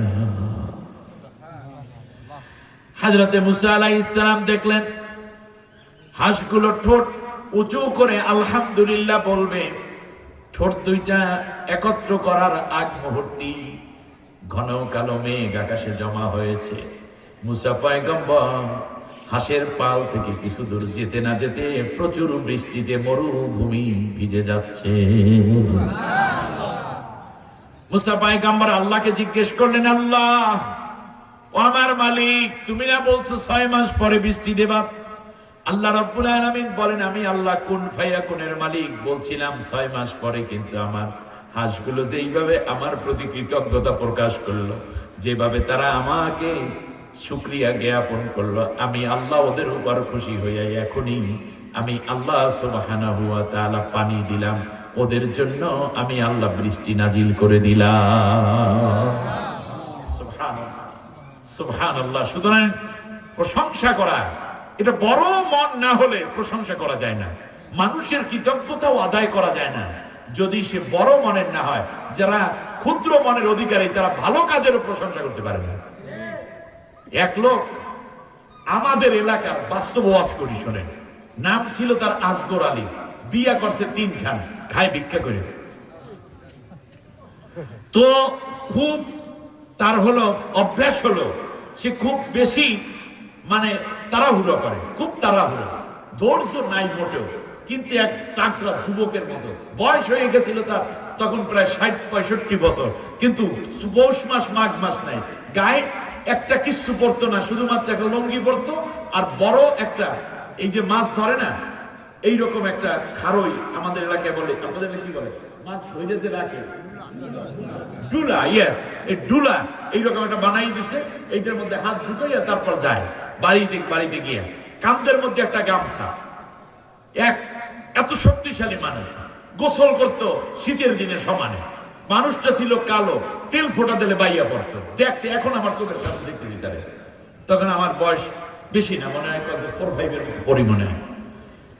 সে এত তাড়াহুড়া করার কারণে আমাদের বরিশালের ভাষায় তাড়াহুড়া যারা করে ওই তাড়াহুড়া গেলে গরজ, অত গরজ দেখাস না, তাই নাম আসলে আসগর, সেইখান থেকে হয়েছে আসগর আলী, নাম হয়ে গেছে গরজ আলী। তাড়াহুড়া করার কারণে নাম হয়ে গেছে কি গরজ আলী। গরজ বুঝছেন আপনাদের পরিবেশে বোঝেন, গরজ আলী, তা আমরা সবাই গরজ আলী বলে ডাকতাম। তো সে গরজ আলী ভিক্ষা চাইতে, আমার নাম গরজ আলী, ভিক্ষা দেবা তাড়াতাড়ি, আমার ভিক্ষা আমারে দেবে, এত দেরি করো কেন? এলাকায় ঢুকছে মানে, কোন বাড়িতে ঢুকছে মানে ওই বাড়ির মহিলাদেরকে পুরা মানে আউলিয়ে লইতে একটা এমন একটা অবস্থা। ধান যদি থাকতো, চাল, তারা যে চাল দিত তার মধ্যে ধান থাকতো, বাটি ফেরত। আমি ভিক্ষুক মনে করতে পারি, আমি অত খয়রাতি না, আমি ভিক্ষা করতে পারি কিন্তু আমি খয়রাতি না। এই যে চাউলের মধ্যে ধান আছে, আমার বিবিরা এই ধান বাচ্চা রাঞ্জা দেবে, আমার এই কষ্ট আমি তারে দিতে পারি না, তাহলে আল্লাহর কাছে জবাব দিতে হবে। কি মনে করছেন আপনি তালে আছে? তার 3 বউ, কেউ ভিক্ষা দেশে বাটি বইরে, তার ধানের মধ্যে চালের মধ্যে 2 ধান থাকতে পারে না ভাই? পারে, কিন্তু এই ধান আলা চাউল সে নেবে না, পাল্টাইয়া দাও, না হয় এই ধান বাচ্চা তুমি দাও, আমার বউ করে ধান বাঁচামু কষ্ট করাই, কিন্তু আমি বেচতে পাবো না। চিন্তায় অস্থির। তাকে খাওয়াইয়া কেউ কোনোদিন সুনাম করতে পারত না। আমাদের এলাকায় এক লোক সৌদি আরব থেকে আসছে, আবুল কাসেম সাহেব। উনি আসার পরে, উনিও ছোটবেলায় তো দেখে গেছে, তাই না, ছোটবেলা থেকে দেখতেছে। এক পর্যায়ে কায়দা মতো খাওয়াইছে, বড় কাতলের মাথা, ইলিশ মাছ, বড় মুরগির রান, দুমসি, সিনা, এগুলো কলিজা সহ, গরুর গোশত খাইতে পারতো, ন্যূনতম 1.5 কেজি চাউলের ভাত খাইতে পারতে গরজাল। তারে কেউ কাজে রাখতো না, কাজ করে পারতো না সে। এক পর্যায়ে খাওয়া দাওয়া করাই, কোন খাওয়ায় ভিক্ষুক মানুষ যাইতো, মানুষের বাড়িতে মানুষ মারা গেলে, এখনো তো গ্রামে প্রচলন আছে, রোজা খোলানের খাওয়া আছে, ঈদের দিনের খাওয়া আছে, খায় ঠিকই, কিন্তু সুনাম করাইতে পারে নাকি। এক পর্যায়ে আমাদেরকে দিয়ে দিছে, দরজায় দাঁড় করে, আমি ছোট মানুষ, কাশেম ভাই বলতেছিল, কাশেম চাচা বলতাম, চাচাই বলছে জিজ্ঞেস করবা খাওয়া কেমন হয়েছে। খাওয়ান দাওয়ানের পরে ওয়ান টাইম সেই টিফিন ক্যারিয়ার বাডাই ভইরা, তারপর মাছ গোশত তার 3 বউয়ের জন্য দিয়ে দিছে। যাওয়ার সময় গরজ আলী যেন বদনাম করতে না পারে যে এতক্ষণ ভিক্ষা করলে আর 200 টাকা পাইতে, ভালো খাইয়া হইবে কি, এই যে বদনাম না করতে পারে, এই জন্য কসকসায় 100 টাকা 5টা নোটও দিয়ে দিছে। পান বানাইয়া খাওয়াই নাই, শুধু 5-6টা পান ভাজ কইরা কাশেম চাচাই দিয়ে দিছে, ভাই দোয়া করিস, বদনাম করিস না। শেষ পর্যন্ত লোকটা যাচ্ছে, আমরা আবার তালগালির রাস্তায় দাঁড়ানো, গরজ আলী, হ্যাঁ খাইলে কেমন, কইস না, জীবনে খাই নাই। তারপর ভালো হয়েছে, যেমন রান্না, বেশি ঝাল দেয় না, তোমরা তো জানো আমি ঝাল খাইতে পারি না, ডাক্তার কইছে ঝাল কম খাইতে হবে। তারপর এরপরে হাজী সাহেব এই দেখ আতর দিয়ে দিছে, আমার রুমাল দিয়ে দিছে, এরপরে পাঞ্জাবি দিছে, জায়নামাজ দিছে, এই দেখো খাবারও দিয়ে দিছে বিবিদের জন্য, বেশ ভালো, পান দিয়ে দিছে। এরপর এই তোরা টানটন দিস না, দেখ এই দেখ আমার টাকাও দিছে, কোষের মধ্যে থেকে, কোষ বুঝেন, লঙ্কির বাস খুললে 500 টাকাও দেখাইছে, 1 2 3 4 5টা নোট 100 টাকা। তাহলে সব মিলে ঠিক আছে তো, সব ভালো হয়েছে তো, খায় ভালো হয়েছে। আমাদের মধ্যে ইমাম নামের এক ছেলে ছিল, ওই 3 নম্বরে, আমি জিজ্ঞেসি খুব ভালো হয়েছে, ও মাঝখানে যে জিজ্ঞেস করছে জাহাঙ্গীর, ওইটা ভালো হয়েছে। আর যখন ইমাম জিজ্ঞেস করছে তখন কয় ভালো হইছে, কিন্তু এত ভালো ভালো না, এত ভালো ভালো না। আমাদের দেশে কিছু মানুষ আছে এই রকম অবস্থা, ওরা দুর্নীতি করে না, চুরি করে না, নামাজ পড়ে, রোজা রাখে, পর্দা করে, স্ত্রীরে পর্দায় চালায়, জনগণের মাল আত্মসাৎ করে না, দিনের জন্য জীবন দেয়, রক্ত দেয়, ওরা সব কিছু ভালো, কিন্তু এরপরেও বলে কি এত ভালো। এরা সব আসগর আলী গ্রুপের সদস্য।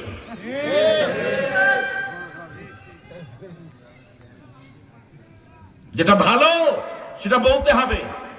আপনি ভালোকে ভালো বললে আপনাকে ভালো করে দিবেন কে? আল্লাহ। প্রশংসা করেন না। একটা মানুষের সব দোষ থাকে না রে ভাই, অনেক গুণ থাকে। অতএব আমরা দোষটাকে না বলে গুণটাকে বেশি বলার চেষ্টা করব, তাহলে মানুষ গুণান্বিত হওয়ার চেষ্টা করবে। আমরা কেন যেন ন্যারো মাইন্ডেড হয়ে যাচ্ছি, আমরা খুঁজে দোষ নাই যার তাকে দোষ দেয়। আল্লামা সাইদি সাহেবের কোনো দোষ ছিল না, তিনি দর্শনকারী ছিলেন না, মানুষের বাড়ি আগুন দিয়ে পোড়ান নাই, ৭১ সালে তিনি মানুষকে হত্যা করেন নাই, কোন মানুষের বাড়ি তিনি চুরি করেন নাই, কোন হিন্দুদের বাড়ি তিনি লুট করেন নাই। এরপরও বানাইয়া বানাইয়া নামদারি মুসলমান কিছু শাসক, আইনজীবী, প্রশাসন, সাক্ষীরা মিলে মিলে তাকে দোষী সাব্যস্ত করে দিয়েছে। আজকেও যদি নির্দোষদেরকে কেউ দোষী করে, তাহলে কেন ২৪ জুলাই বিপ্লব হলো? অতএব যারা এখন এই কাজগুলো করে, নিঃসন্দেহে ওরা হচ্ছে ওই আওয়ামী লীগের প্রেতাত্মা।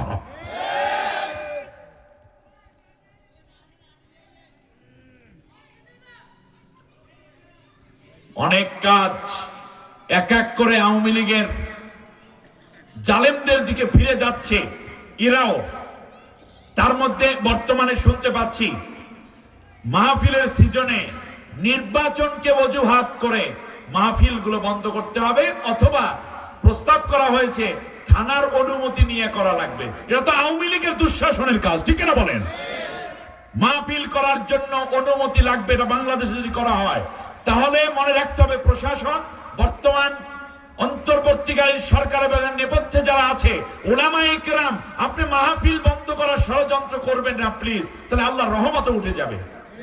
ঠিক তার পাশাপাশি যদি এই কাজগুলো করা হয়, তাহলে মনে রাখবেন আলেমদের জন্য মসজিদের খুতবা আছে, বিভিন্ন জায়গা আছে, তাহলে যেই কথাগুলো আলেমগণ বলতেন জাতির জন্য, কল্যাণের জন্য, মানুষের ইমানের জন্য, তাহজিব তামাদ্দুনের জন্য, এটা যদি বন্ধের কোনো ব্যবস্থা, যদি উদ্যোগ গ্রহণ করা হয়, তাহলে বাংলাদেশের ওলামায়ে কেরাম যদি উল্টাপাল্টা যদি তাদের বিরুদ্ধে ফতোয়া দেওয়া শুরু করে, বলা শুরু করে, সেই জন্য কর্তৃপক্ষ দায়ী থাকবে না।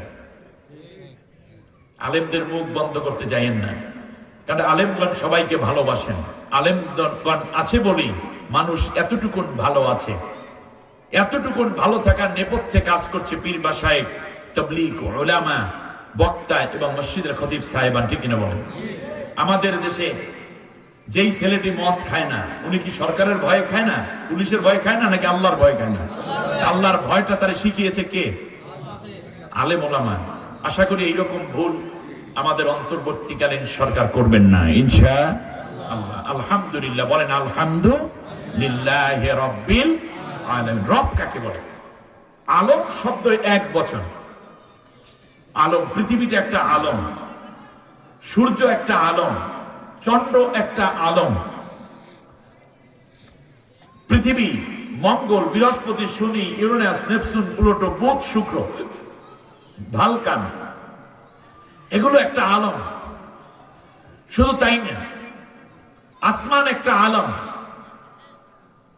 জান্নাত একটা আলম, জাহান্নাম একটা আলম।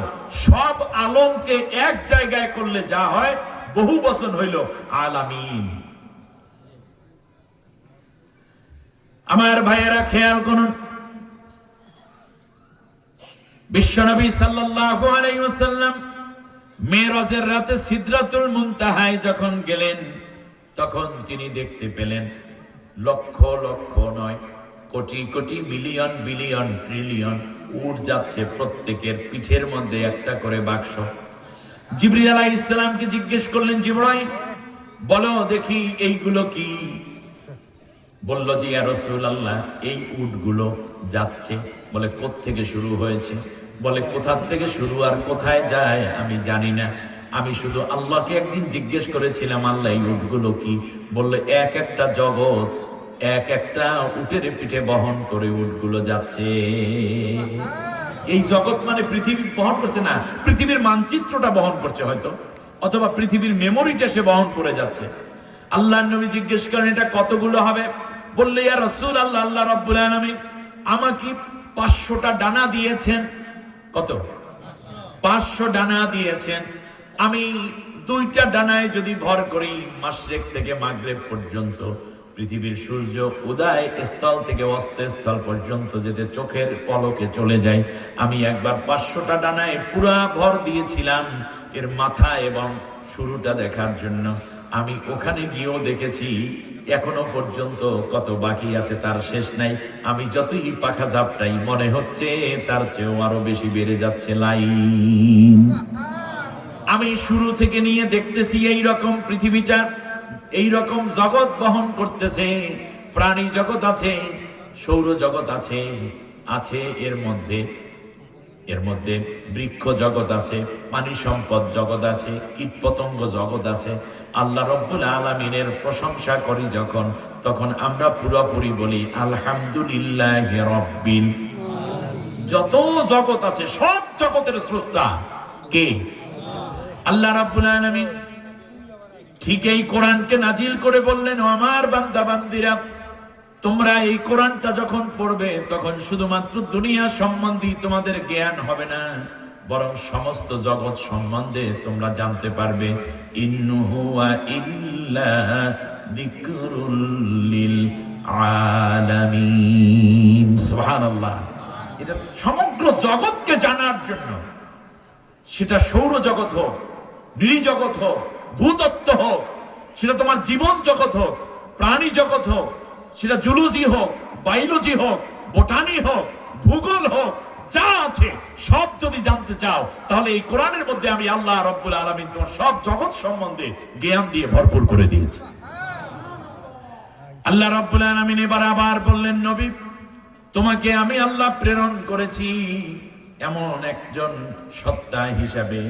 ওয়ামা আরসালনাকা ইল্লা রাহমাতাল লিল আলামিন। নবী হে, আমি তোমাকে পাঠিয়েছি, আমি যত জগৎ তৈরি করেছি সেই জগৎ এর জ্ঞান দিয়ে আমি আল্লাহ কোরআন পাঠিয়েছি।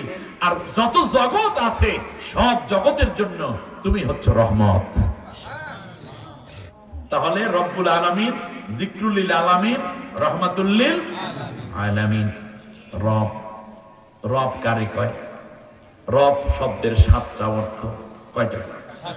রব শব্দের অর্থ লালন পালনকারী, রব শব্দের অর্থ হুকুমদাতা, রব শব্দের অর্থ বিধানদাতা, রব শব্দের অর্থ আইনদাতা, রব শব্দের অর্থ চাওয়ার আগে যার কাছে পাওয়া যায়। আত-তারবিবুন মাজদার থেকে যখন আসবে, আমার দরকার আমার মাও বোঝে নাই, বাবাও বোঝে নাই, পৃথিবীর কোনো ডাক্তার, কোনো সরকার বোঝে নাই, আমার কি প্রয়োজন যিনি বুঝে আগেই আমাকে দিয়ে দেন, তার নাম হইল রব।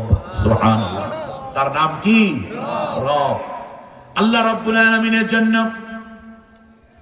আমরা যখন রুহের জগতে ছিলাম তখন আল্লাহ রাব্বুল আলামিন আমাদেরকে প্রশ্ন করেছেন, আলাস্তু বিরাব্বিকুম, আলাস্তু বিরাব্বিকুম, আমি কি তোমাদের মহান রব? আল্লাহ আলাস্তু বি আল্লাহিকুম এটাও বলেন নাই, আলাস্তু বি খালিকিকুম এটাও বলেন নাই। আল্লাহ জি আলাস্তু বি রাব্বিকুম, আমি কি তোমাদের রব? আমি কি তোমাদের মহান রব নই? ক্বালু বালা। তখন আমরা বলছিলাম কি, অবশ্যই আল্লাহ তুমি আমাদের রব। এই যে তিনি আমাদের রব, আল্লাহ যে আমাদের বিধানদাতা, আল্লাহ আমাদের লালন পালনকারী, আল্লাহ আমাদের হুকুমদাতা, আইনদাতা, এটা যেন ভুলে না যায় সেই জন্য আল্লাহ আমাদেরকে দুনিয়ায় নামাজ দিলেন। প্রত্যেক নবীর উপরে নামাজ ছিল ফরজ, প্রত্যেক নবীর উম্মতের উপর নামাজ ছিল ফরজ। ওয়াক্ত আলাদা হলেও নামাজ পড়ার ধরন ভিন্ন হতে পারে, কিন্তু নামাজ ছিল সব নবীর উপরে। আল্লাহ রাব্বুল আলামিন বললেন, শোনো, আমি কি তোমাদের মহান রব নই?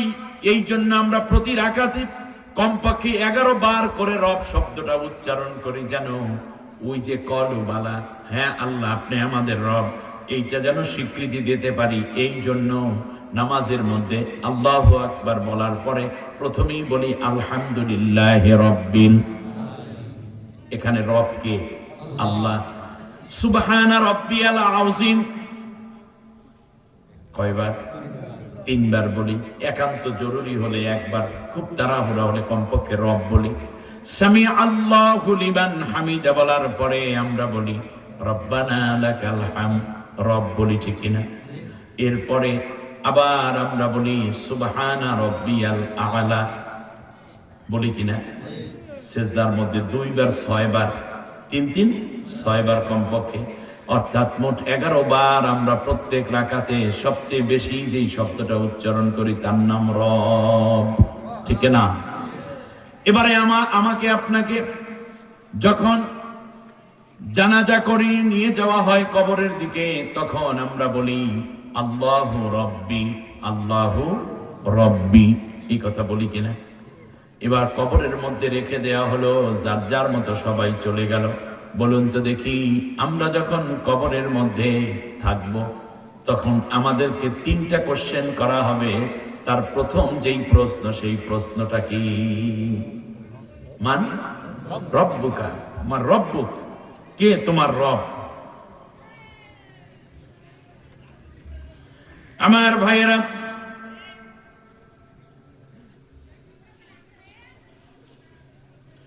খেয়াল করুন, আল্লাহ রাব্বুল আলামিন যেই কথাটা সুন্দর করে বললেন, তাহলে দুনিয়ায় আসার আগে রব, নামাজের মধ্যে রব, কবরে নেওয়ার সময় রব, কবরের প্রথম প্রশ্ন কি?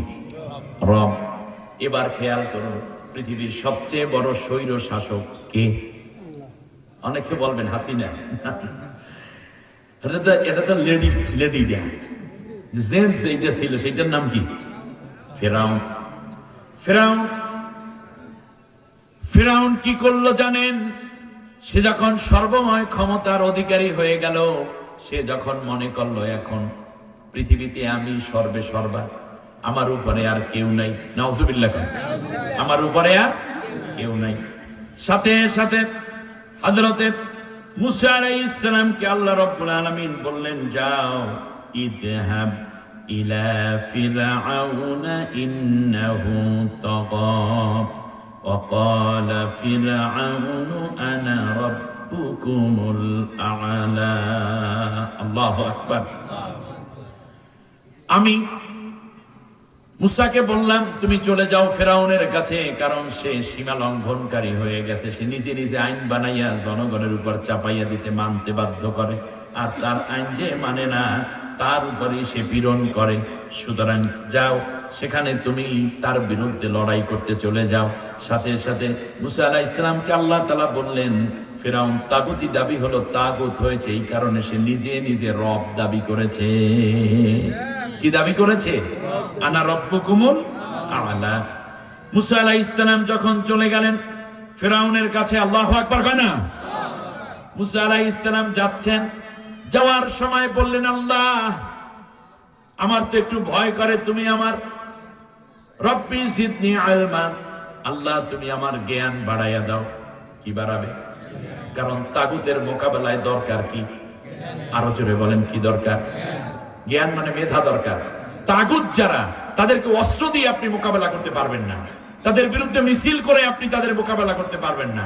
জনশক্তি জড়ো করে আপনি মোকাবেলা করে 1 মিনিটের মধ্যে উড়াইয়ে দেবে সব ওরা। এরা তাগুত, মানুষের প্রতি তাদের কোনো মূল্য নাই, ক্ষমতাই তাদের একমাত্র সম্পদ, ঠিক না?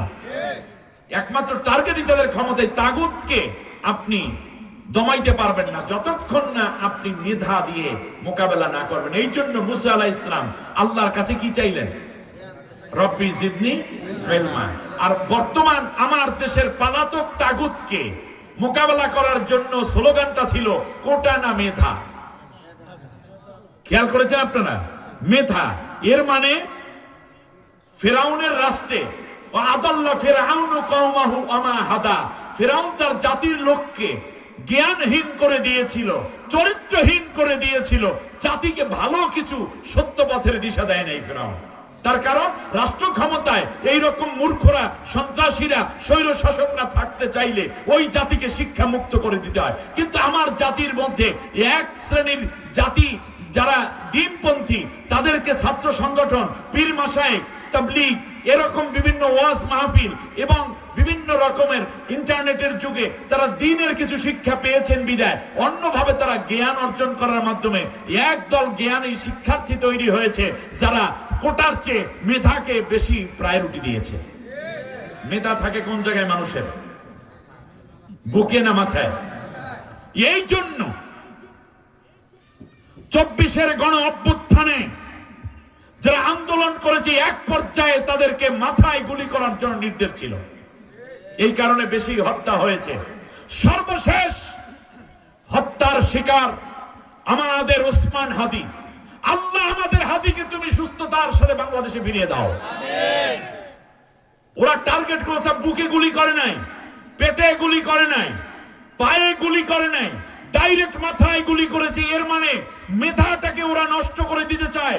এখনো নন মেধাবীরা, যারা এখনো মেধাহীন একটি জাতি দেখতে চায় বাংলাদেশকে, ভারতের করত রাজ্য যারা বানাতে, তারা এখনো মেধাবীদের গুলি করছে মাথার মধ্যে, ঠিক না বলেন? সম্মানিত বন্ধুগণ, একজন হাদি মাথায় গুলি করে নিঃশেষ করে দিতে চেয়েছে। মনে রাখতে হবে, একজন হাদি নয়, বাংলাদেশে লক্ষ লক্ষ হাদি ওই 24-এর গণ অভ্যুত্থানে জীবন আল্লাহর হাতে দিয়ে তারপর ময়দানে নেমেছিল। সুতরাং হাদি হবেন বর্তমান প্রজন্মের।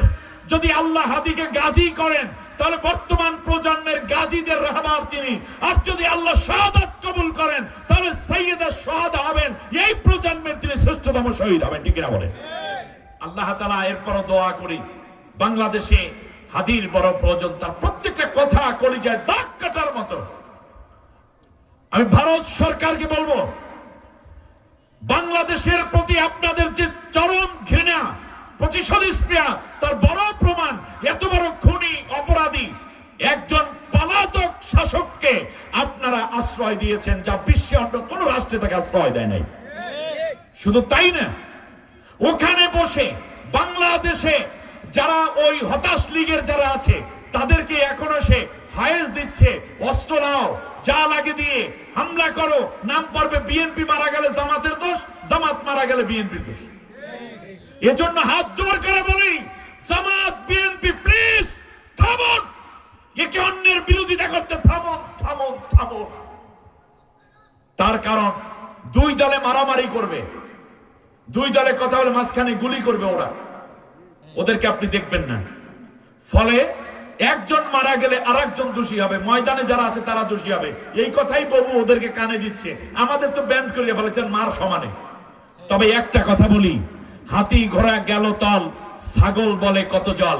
যেই ছাত্ররা, যেই মানুষেরা, যেই শিক্ষার্থীরা, যেই মেধাবীরা তোমাদের বাবুকে হটাতে সক্ষম হয়েছে, যার 3 শতাধিক এমপি সবাই ছিল তার, র্যাব ছিল তার, গোয়েন্দা তার, ডিবি তার, ডিএসবি তার, সেনাবাহিনী তার, বিমান বাহিনী তার, নৌবাহিনী তার, মেম্বার তার, চেয়ারম্যান তার, উপজেলা চেয়ারম্যান, ভাইস চেয়ারম্যান তার, সেক্রেটারিয়েট তার হাতে, সচিব তার হাতে, টিওনো, ডিসি, এসপি, কি নাই তার, সবই তো তার। এরপরেও যেহেতু টিকে থাকতে পারে নাই, মনে রেখো তোমার মতো 2-1টা বাদর বেশি লাফালাফি করলে তোমাকেও করুণ পরিণতির শিকার হতে হবে। ছাত্র জনতা ঘুমায় নাই, আবার জাগতে হবে দেশ রক্ষার জন্য। তোমরা তোমাদের সেই শক্তিগুলো নিয়ে ময়দানে আরেকবার ঝাঁপিয়ে প্রয়োজন হলে বাংলার মানুষ তোমাদের সাথে থাকবে। এবার দূর থেকে শুধুমাত্র বলবে না, বরং যদি বাংলাদেশের যে কোনো ক্রাইসিসে যদি আবার সেই বিপ্লবীরা জেগে ওঠে, আমরাও আবার প্রয়োজনে বাঁশের কেল্লা নিয়ে, বাঁশের কেল্লার তিতুমিরের সেই লাঠি নিয়ে আবার ময়দানে হাজির হয়ে যাব। ফিরআউন যখন বলল আনা রব্বুকুমুল আলা, আমি সবচেয়ে বড় রব, আল্লাহ তাআলার কাছে বললেন রব্বি জিদনি ইলমা। সুবহানাল্লাহ। তাহলে রবের বিরুদ্ধে যারা, তারাই তাগুত। আল্লাহ তাআলা বললেন দিলাম জ্ঞান বাড়াইয়া। সুবহানাল্লাহ। তাহলে তাগুতের মোকাবেলা করতে হয় কি দিয়ে? জোরে বলেন কি দিয়ে? জ্ঞান দিয়ে। আমাদের এই নব্য তাগুতের সাথে পারে নাই কেন? তার কারণ হলো, আমি একটা নাম নিয়ে বলি, জামাত ইসলামী যারা করেন তারা বেশিরভাগ হইল প্রবীণ নেতারা, ঠিক না? মুরব্বীরা, নীতি নির্ধারণীতে। বিএনপিতে যারা আছে তারাও ওই মুরব্বীরা, এই যে মির্জা ফখরুল ইসলাম আলমগীর সহ যা বলেন। এখন ওনারা এই মুরব্বীদের সাথে পাইরা ওঠে না। মুরব্বী খেলা হচ্ছে। এরা কি যে করে, এর হাতে হাতে রাষ্ট্র ক্ষমতা, এর পাশে আছে ভারত, এর পাশে আছে মোসাদ, ইসরায়েল, এর পাশে আছে অমুক রাষ্ট্র তমুক রাষ্ট্র। রাষ্ট্র ক্ষমতা থাকার কারণে এই মুরব্বীরা যে আন্দোলনের ডাক দেয়, এগুলো ওরা খাইয়া ফেলায়। 16 বছর পর্যন্ত খাইছে। কিন্তু পরবর্তী নতুন প্রজন্ম এসে তারা দেখতে পেল যে এইভাবে হবে না, নতুন একটা জোয়ার সৃষ্টি করতে হবে, যেটা হবে জ্ঞানের মাইল। আপনি দেখেন না, এখন থেকে কি জানো যে হরতাল, এরপর বলে অবরোধ, ওরা নামগুলাই আলাদা করে দিয়েছে। ওরা বলে লকডাউন, ওরা বলে কমপ্লিট শাটডাউন। খেয়াল করেছেন চিন্তার জগৎটা? 6 তারিখের প্রোগ্রাম 5 তারিখে আইনে ফেলাইছে। 6 তারিখ গেলে আমার দেশের 1 লক্ষাধিক ছাত্রকে হত্যা করা হতো। 6 তারিখের 5 তারিখ লং মার্চের জন্য 6 তারিখ এটা 5 তারিখ বানায়, তখনই মাথা নষ্ট হয়ে গেছে। যাই হোক, এই জ্ঞান দিয়ে লড়াই করতে হয়। একটু সামনে গিয়েই আল্লাহ তাআলার কাছে বলেন, আল্লাহ রব্বিশ রাহলি সদরি ওয়া ইয়াসসির লি আমরি। এত বড় স্বৈর শাসক যে রব দাবি করে বসে, তার বিরুদ্ধে লড়াই করব, আল্লাহ বুকটা বড় সাহস দাও। আপনারা কি মনে করেন হাদিদের সাহস আছে না নাই? হাসনাতদের সাহস আছে না নাই? এই আপনাদের কুমিল্লার ছেলে হাসনাত, সার্জিত, আবু সাইদ, মুগ্ধ, মনে রাখতে হবে এদের কলিজাটা ভরা ছিল সাহস। সাহসের পাহাড় তারা, তাদেরকে কাবু করা যাবে না। ওরাই বাংলাদেশ। শেষ পর্যন্ত মুসা আলাইহিস সালাম বলে, আল্লাহ রব্বিশ রাহলি সদরি ওয়া ইয়াসসির লি আমরি, আল্লাহ আমার কাজ সহজ কর, আমার বুকটা বড় সাহস দাও। আর নবীকে আল্লাহ বলছে আলাম নাশরাহ লাকা সাদরাক। মুসা আলাইহিস সালাম তো সাহস চাইয়া নিয়েছে, আর আমার নবীকে আল্লাহ বলছেন চাওয়ার আগেই কি আমি তোমার বুকে অনেক সাহস দিয়ে দেইনি? সুবহানাল্লাহ। তাফসীর বুঝতে হবে, এইভাবে আরো সময় নিতে হবে। এরপরে আল্লাহ রাব্বুল আলামিন বললেন, আল্লাহ তাআলাকে বলেন, আল্লাহ এখনো তো ভয় করে, সাহস আছে কিন্তু কি লাগে, এখনো ভয় লাগে। আল্লাহ রাব্বুল আলামিন বললেন, ওমা তিলকা বিয়ামিনিকা ইয়া মূসা, ও মূসা তোমার হাতের মধ্যে ওইটা কি? ক্বালা আসাই, আল্লাহ তাআলা এটা একটা লাঠি। আতাওয়াক্কাউ আলাইহা ওয়া আহুশু বিহা আলা গনামি ওয়া লিয়া ফিহা মাআরিবুল উখরা। আল্লাহ এটা একটা লাঠি, এটা আমি ভর দিয়ে চলি, কখনো গাছের পাতা ছিঁড়ে ছিঁড়ে পেড়ে পেড়ে আমি আমার দুম্বা বকরিদের খাওয়াই, আরো কত কাজ করি। সুবহানাল্লাহ। আল্লাহ রাব্বুল আলামিন বললেন, আলকিহা ইয়া মূসা, মূসা তুমি লাঠিটা হাত থেকে ফেলে দাও। মূসা কি আর ধরে রাখবে নাকি ফেলে দেবে? ফেলে দিলেন। কার হুকুমে? আল্লাহর হুকুমে ফেলে দিলেন।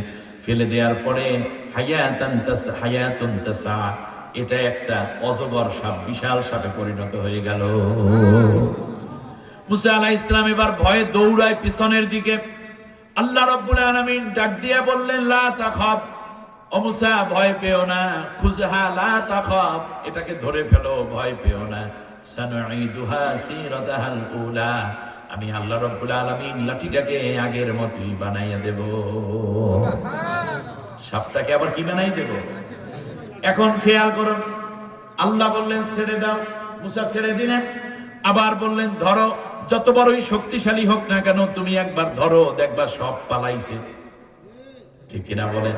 মূসা আলাইহিস সালাম আল্লাহ বলছেন ধরো, ধরতে বলছে আগে নাকি ভয় করো না বলছেন আগে? ধরতে বলছে, রাইট। আগে যারা আন্দোলন করছে ভালো করে বুঝেন, আগে যারা আন্দোলন করেছিলেন, ধারাবাহিকভাবে কষ্ট করে জীবন দিয়েছেন যারা, কিংবা জেলে গেছে নির্যাতন সয়েছেন যারা, তারা আগে ভয় পাইছে, তারপর ধরতে চাইছে। আর এই জেনজিরা আগে ধরছে, তারপর ভয় পাইবে না পাইবে চিন্তা করছে পরে। ঠিক কিনা বলেন?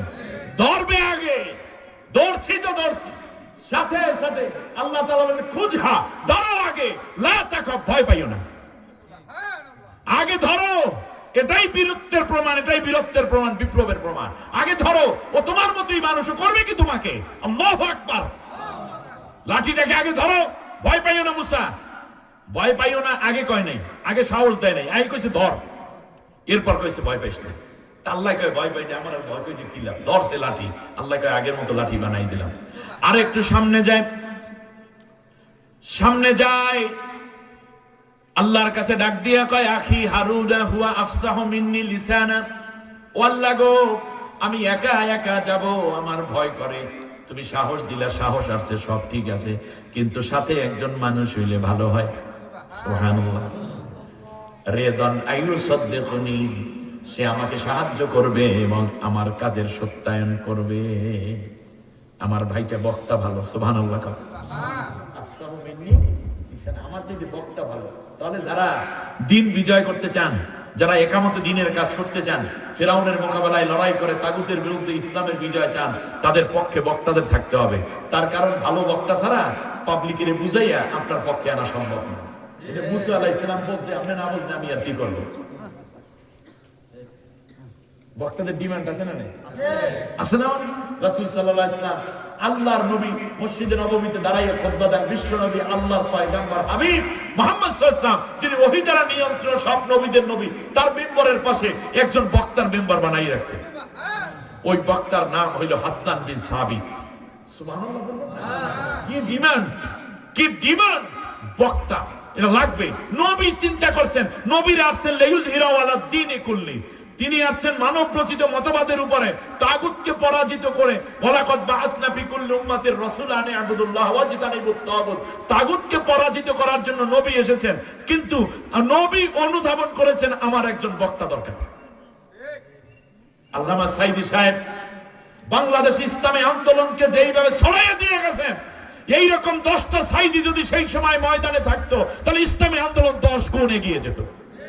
100 জন সাঈদী থাকলে ইসলামী আন্দোলন 100 গুণ আগাত। বক্তার ডিমান্ড বিশাল।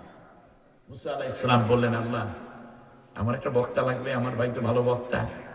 আল্লাহ রাব্বুল আলামিন বললেন, শোনো মুসা, বক্তা শুধু তোমার সাথে যাবে, ভালো খাওয়া পাইবে, হাদিয়া পাইবে, আর তোমার গুণগান গাইবে, তোমার কথা বলবে, এতে হবে না, বরং তার ডেজিগনেশন আমি আল্লাহ দিয়া দিলাম। তাহলে বোঝা যায় বক্তা হইলেই শুধু হবে না, বরং একটা ডেজিগনেশন তাকে, পদ পদবি দিয়ে নিতে হবে বক্তাকে। কথা বলেন না? বক্তা দাওয়াত দিছি, আমার পক্ষে কইেন, টাকা দেব 50,000, খাওয়ান দেব ভালা, এতে হবে না। কৃতজ্ঞ থাকবো সারা জীবন, এতে হবে না, বরং তার একটা পদ পদবি দিয়া দিতে হবে। আল্লাহ রাব্বুল আলামিন বললেন, ও মুসা, তুমি তো রাসূল, তোমার ভাইকে আমি সাথে দেব, শুধুমাত্র ভাই হিসাবে এবং বক্তা হিসাবে না। এখন থেকে আমি তোমার ভাই বক্তা হারুনকে নবুয়তি দান করে দিলাম। বুঝতে পেরেছেন? আশা করি ইসলামী আন্দোলনের নেতৃবৃন্দ বুঝবেন, বক্তাকে শুধুমাত্র বক্তা হিসাবে নেবেন না, একটি সাংগঠনিক মর্যাদা দিতে হবে, একটি পদ পদবি দিতে হবে, তাহলে সে দায়িত্বশীলতার সাথে আরো সুন্দর করে কথা বলে আপনাকে বিজয়ের দিকে নিয়ে যেতে পারবে। মুসা আলাইহিস সালাম আর একটু সামনে যান, সামনে যেতে যেতে আল্লাহরে ডাক দিয়া কয়, রব্বুল আলামিন, ভাই পাইলাম, সাহস পাইলাম, লাঠি পাইলাম, বগলের নিচে হাত দিলে আলো বের হয় তাও পাইলাম। আয় আল্লাহ গো, এত বড় একটা প্রতিষ্ঠিত শক্তি যাওয়ার সাথে সাথে যদি আমারে মাইরা ফেলায়, কারণ আমারে তো আগেই হত্যার আসামি বানাইয়া, ফেরারি বানাইয়া রাখছে, তার তো অর্ডারই আছে, আমি যেন পাইলেই মাইরা ফেলায়। এখন যাব আমি, আল্লাহ আমার কেমন কেমন জানি করে, মানবীয় দুর্বলতা নবীরও আছে, আছে না? আল্লাহ রাব্বুল আলামিন ডাক দিয়া বলে, মুসা রে, একটা বিশ্বের বড় স্বৈর শাসকের কাছে তোমারে পাঠাবো, একা একা এটা তুমি কেমনে বুঝলাম? তোমার ভাই থাকবে, তুমি থাকবা, ইন্নী আরাকুমা ওয়া আসমা। ও মুসা রে, মনে রাখো, তোমাদের দুইজনকে পাঠাইয়া আমি আল্লাহ আমার চোখ তোমাদের দিকে ফিরাইয়া নেব না, বরং আমি আল্লাহ তোমাদের দুইজনের দিকে তাকাইয়া থাকবো। আর তুমি কি বলো আর ফেরাউন কি বলে সবকিছু আমি শুনতে থাকবো। যদি তোমার কোনো অসুবিধা হয় আমি আল্লাহ তখন সুবিধা করার ব্যবস্থা করে দেব। সুবহানাল্লাহ। এই শৈল শাসক শেষ হয়েছে কি হয় না? হ্যাঁ আমার ভাইয়েরা, খেয়াল করে দেখুন, আল্লাহ সুবহানাহু ওয়া তাআলা বলতেছেন শুধুমাত্র শেষ হয় নাই, বরং শেষ হওয়ার সময়ের অবস্থাটা কেমন ছিল শোনো। আল্লাহ তাআলা বলছেন যখন সে যাচ্ছে শেষ করার জন্য এই তাগুত রবের বিরুদ্ধে কাম তারাকু মিন জান্নাতি ওয়া উয়ুন, কত বাগান বাড়ি তারা গড়েছিল অনেকদিন ক্ষমতায় থাকবে বলে, বাগান বানাইছে, গাছপালা, ঝর্ণা ধারা কত প্রকার তারা বানাইছে, অজরুইন ওয়া মাকামিন কারীম, সুরম্য বাসস্থান, শ্যামল শস্য তারা বানাইছে। দেখেন নাই গণভবন বঙ্গভবন চারপাশে কি বানাইছে, কত গাছ গাছরা, তরু লতা, ফুল ফলের বাগান করছে। আমি আর নাম নাইবে নিলাম। অনামাতিন কানু ফিহা ফাকিহিন, আরো আনন্দ ফুর্তি করার জন্য তারা ফ্রিজের মধ্যে কত মাছ আনাজ ভইরা রাখছে, দেশি বোয়াল, কোরাল, ইলিশ, দেশি মুরগির গোশত, আস্ত খাসি, এরপরে হাঁস, রাজহাঁস, পেশি হাঁস সহ কত হাঁস, তাদের লালন পালন, আস্ত ডিম গুলা রাখছে, একেবারে বাংলাদেশি ন্যাচারাল গুলো, ঠিক না? আল্লাহ রাব্বুল আলামিন বলেন শোনো, এইগুলা তারা রেখে চলে গেল, তারা চিন্তাও করতে পারে নাই এইবার যাত্রায় তারা লোহিত সাগরে ডুবে যাবে। এর আগে বহুবার আক্রমণ করছে, সব আক্রমণে তারা বিজয় হয়েছে। তারা মনে করেছিল এইবারেও তারা বিজয় হবে, এই জন্য যাওয়ার সময় ঝর্ণা ছাইরা গেছে, বাতি জ্বালাইয়া গেছে। যেমন করে আমাদের দেশে লেডি ফেরাউনও যাওয়ার সময় তার আগে সুন্দর করে মোরগ পোলাও রান্না করে থইছে, বিজয় হবে, সোনার ছেলেরা আসবে আর খাবে, এই দিকে হাজার হাজার ছাত্রের লাশ গুম হয়ে যাবে, পুড়ে ফেলবে শাপলা চত্বরের মতো, কিংবা 28শে অক্টোবর কিংবা ওই যে পিলখানা হত্যার মতো করে এই কাজ করবে। সেই জন্য তারা সুন্দর মোরগ পোলাও সহ হাজার রকমের রান্না বান্না করছে, পুলিশের প্রমোশন দেবে, অমুক সেনার প্রমোশন দেবে, কিন্তু মাঝখান থেকে তারা শেষ হয়ে যাবে এটা চিন্তাও করতে পারে নাই, ঠিক না? আল্লাহ রাব্বুল আলামিন বলেন শোনো, ফিরআউন মনে করেছিল এই যাত্রায়ও তারা বেঁচে যাবে। যখন তারা চলে গেল সাগরের কাছে যাওয়ার পরে তারা বলা শুরু করলো, দেখতে পাও কি তোমরা, দেখতে পেয়েছো কি তোমরা, ইয়া কওমি আলাইসা লি মুলকু মিসর ওয়া হাদিহিল আনহারু তাজরি মিন তাহতি আফালা তুবসিরুন। দিয়ে দেখতেছে কি সুন্দর টানেলের মতো তৈরি করা, দুই পাশে পানি উঁচু হয়ে ওই দিকে যায়, মাঝখানে শুকনো রাস্তা, যেই রাস্তা দিয়ে আল্লাহ তাআলা মুসা এবং বনি ইসরাইলকে পার করে নিয়েছেন। সুবহানাল্লাহ। وَإِذْ فَرَقْنَا بِكُمُ الْبَحْرَ فَأَنْجَيْنَاكُمْ وَأَغْرَقْنَا آلَ فِرْعَوْنَ وَأَنْتُمْ تَنْظُرُونَ। সুবহানাল্লাহ। আমি নদীকে দ্বিখণ্ডিত করে তোমাদের জন্য রাস্তা দিয়ে পার করে নিলাম, আর ফেরাউনের 14 গোষ্ঠী মারলাম, যা তোমরা দেখতেছিলা। সুবহানাল্লাহ। এবার খেয়াল করুন, হযরত মুসা আলাইহিস সালাম উপরে উঠে গেছেন, দেখতেছেন পেছনের দিকে ফেরাউনরা তাড়া করেছে।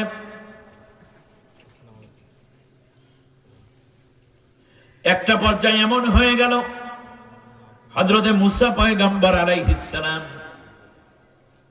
যখন ওপারে চলে গেলেন 3 লক্ষাধিক সাথী নিয়ে, 2 লাখের উপরে সৈন্য, হাতি, ঘোড়া সব পানির নিচে সলিল সমাধি হয়ে 350 হাত গভীর নিচে পানি এক হয়ে গেছে, কার হুকুমে? কিন্তু এই দুশমন বলতেছে, আল্লাহর দুশমন, ইয়া কওমি আলাইসা লি মুলকি মিসর, আমি কি মিশরের প্রেসিডেন্ট না? দেখো ওয়াহাদিহিল আনহারু তাজরি মিন তাহতি আফালা তুবসিরুন, দেখো মাঝখান থেকে যে সুন্দর রাস্তা তৈরি হয়েছে, এইটা কিন্তু আমারই কুদরত, আমারই বানানো এবং আমার ক্ষমতার কারণে এইটা হয়েছে। ফসল দেন আল্লাহ, বলে না যে এটা আসছে আমাদের সরকারের কারণে। হায়াত বাড়াইয়ে থুয়ে গেছে, মনে পড়ে আপনাদের? কিন্তু নিজের হায়াত যে শেষ, সেই খবরটা নাই।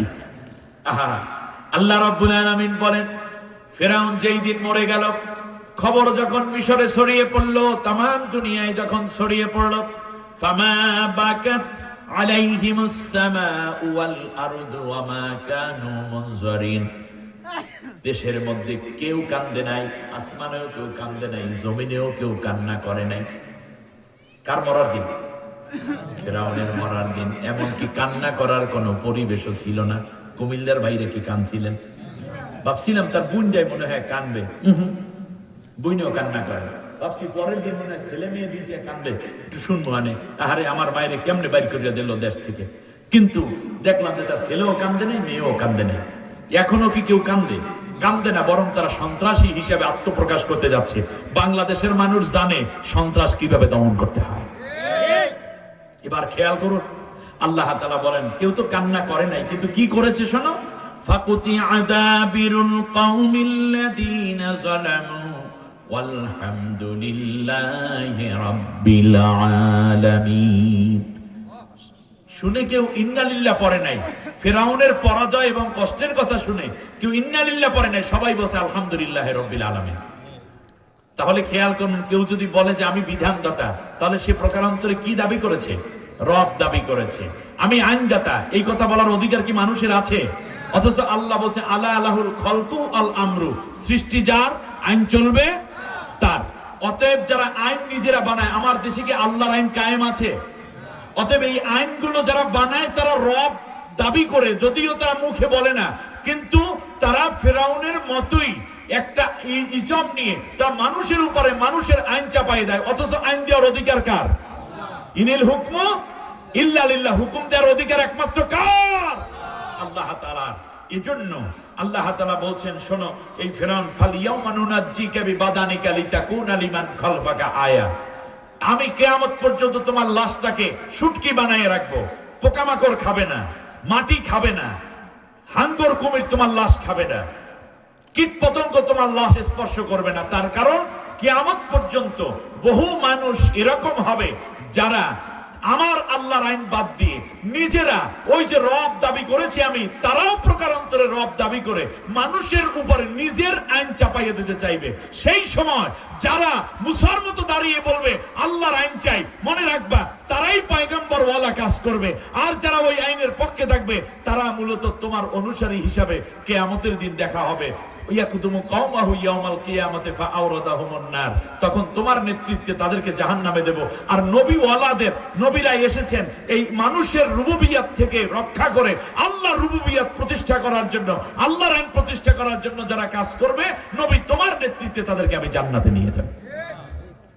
আলহামদুলিল্লাহি রাব্বিল আলামিন। এ পর্যন্ত এই বছর থাকুক, আল্লাহ যদি তৌফিক দেন আগামী বছর আর রহমানের রহিম। আহারে আল্লাহর কাছে আমার মায়ের গর্ভে যখন 3 মাস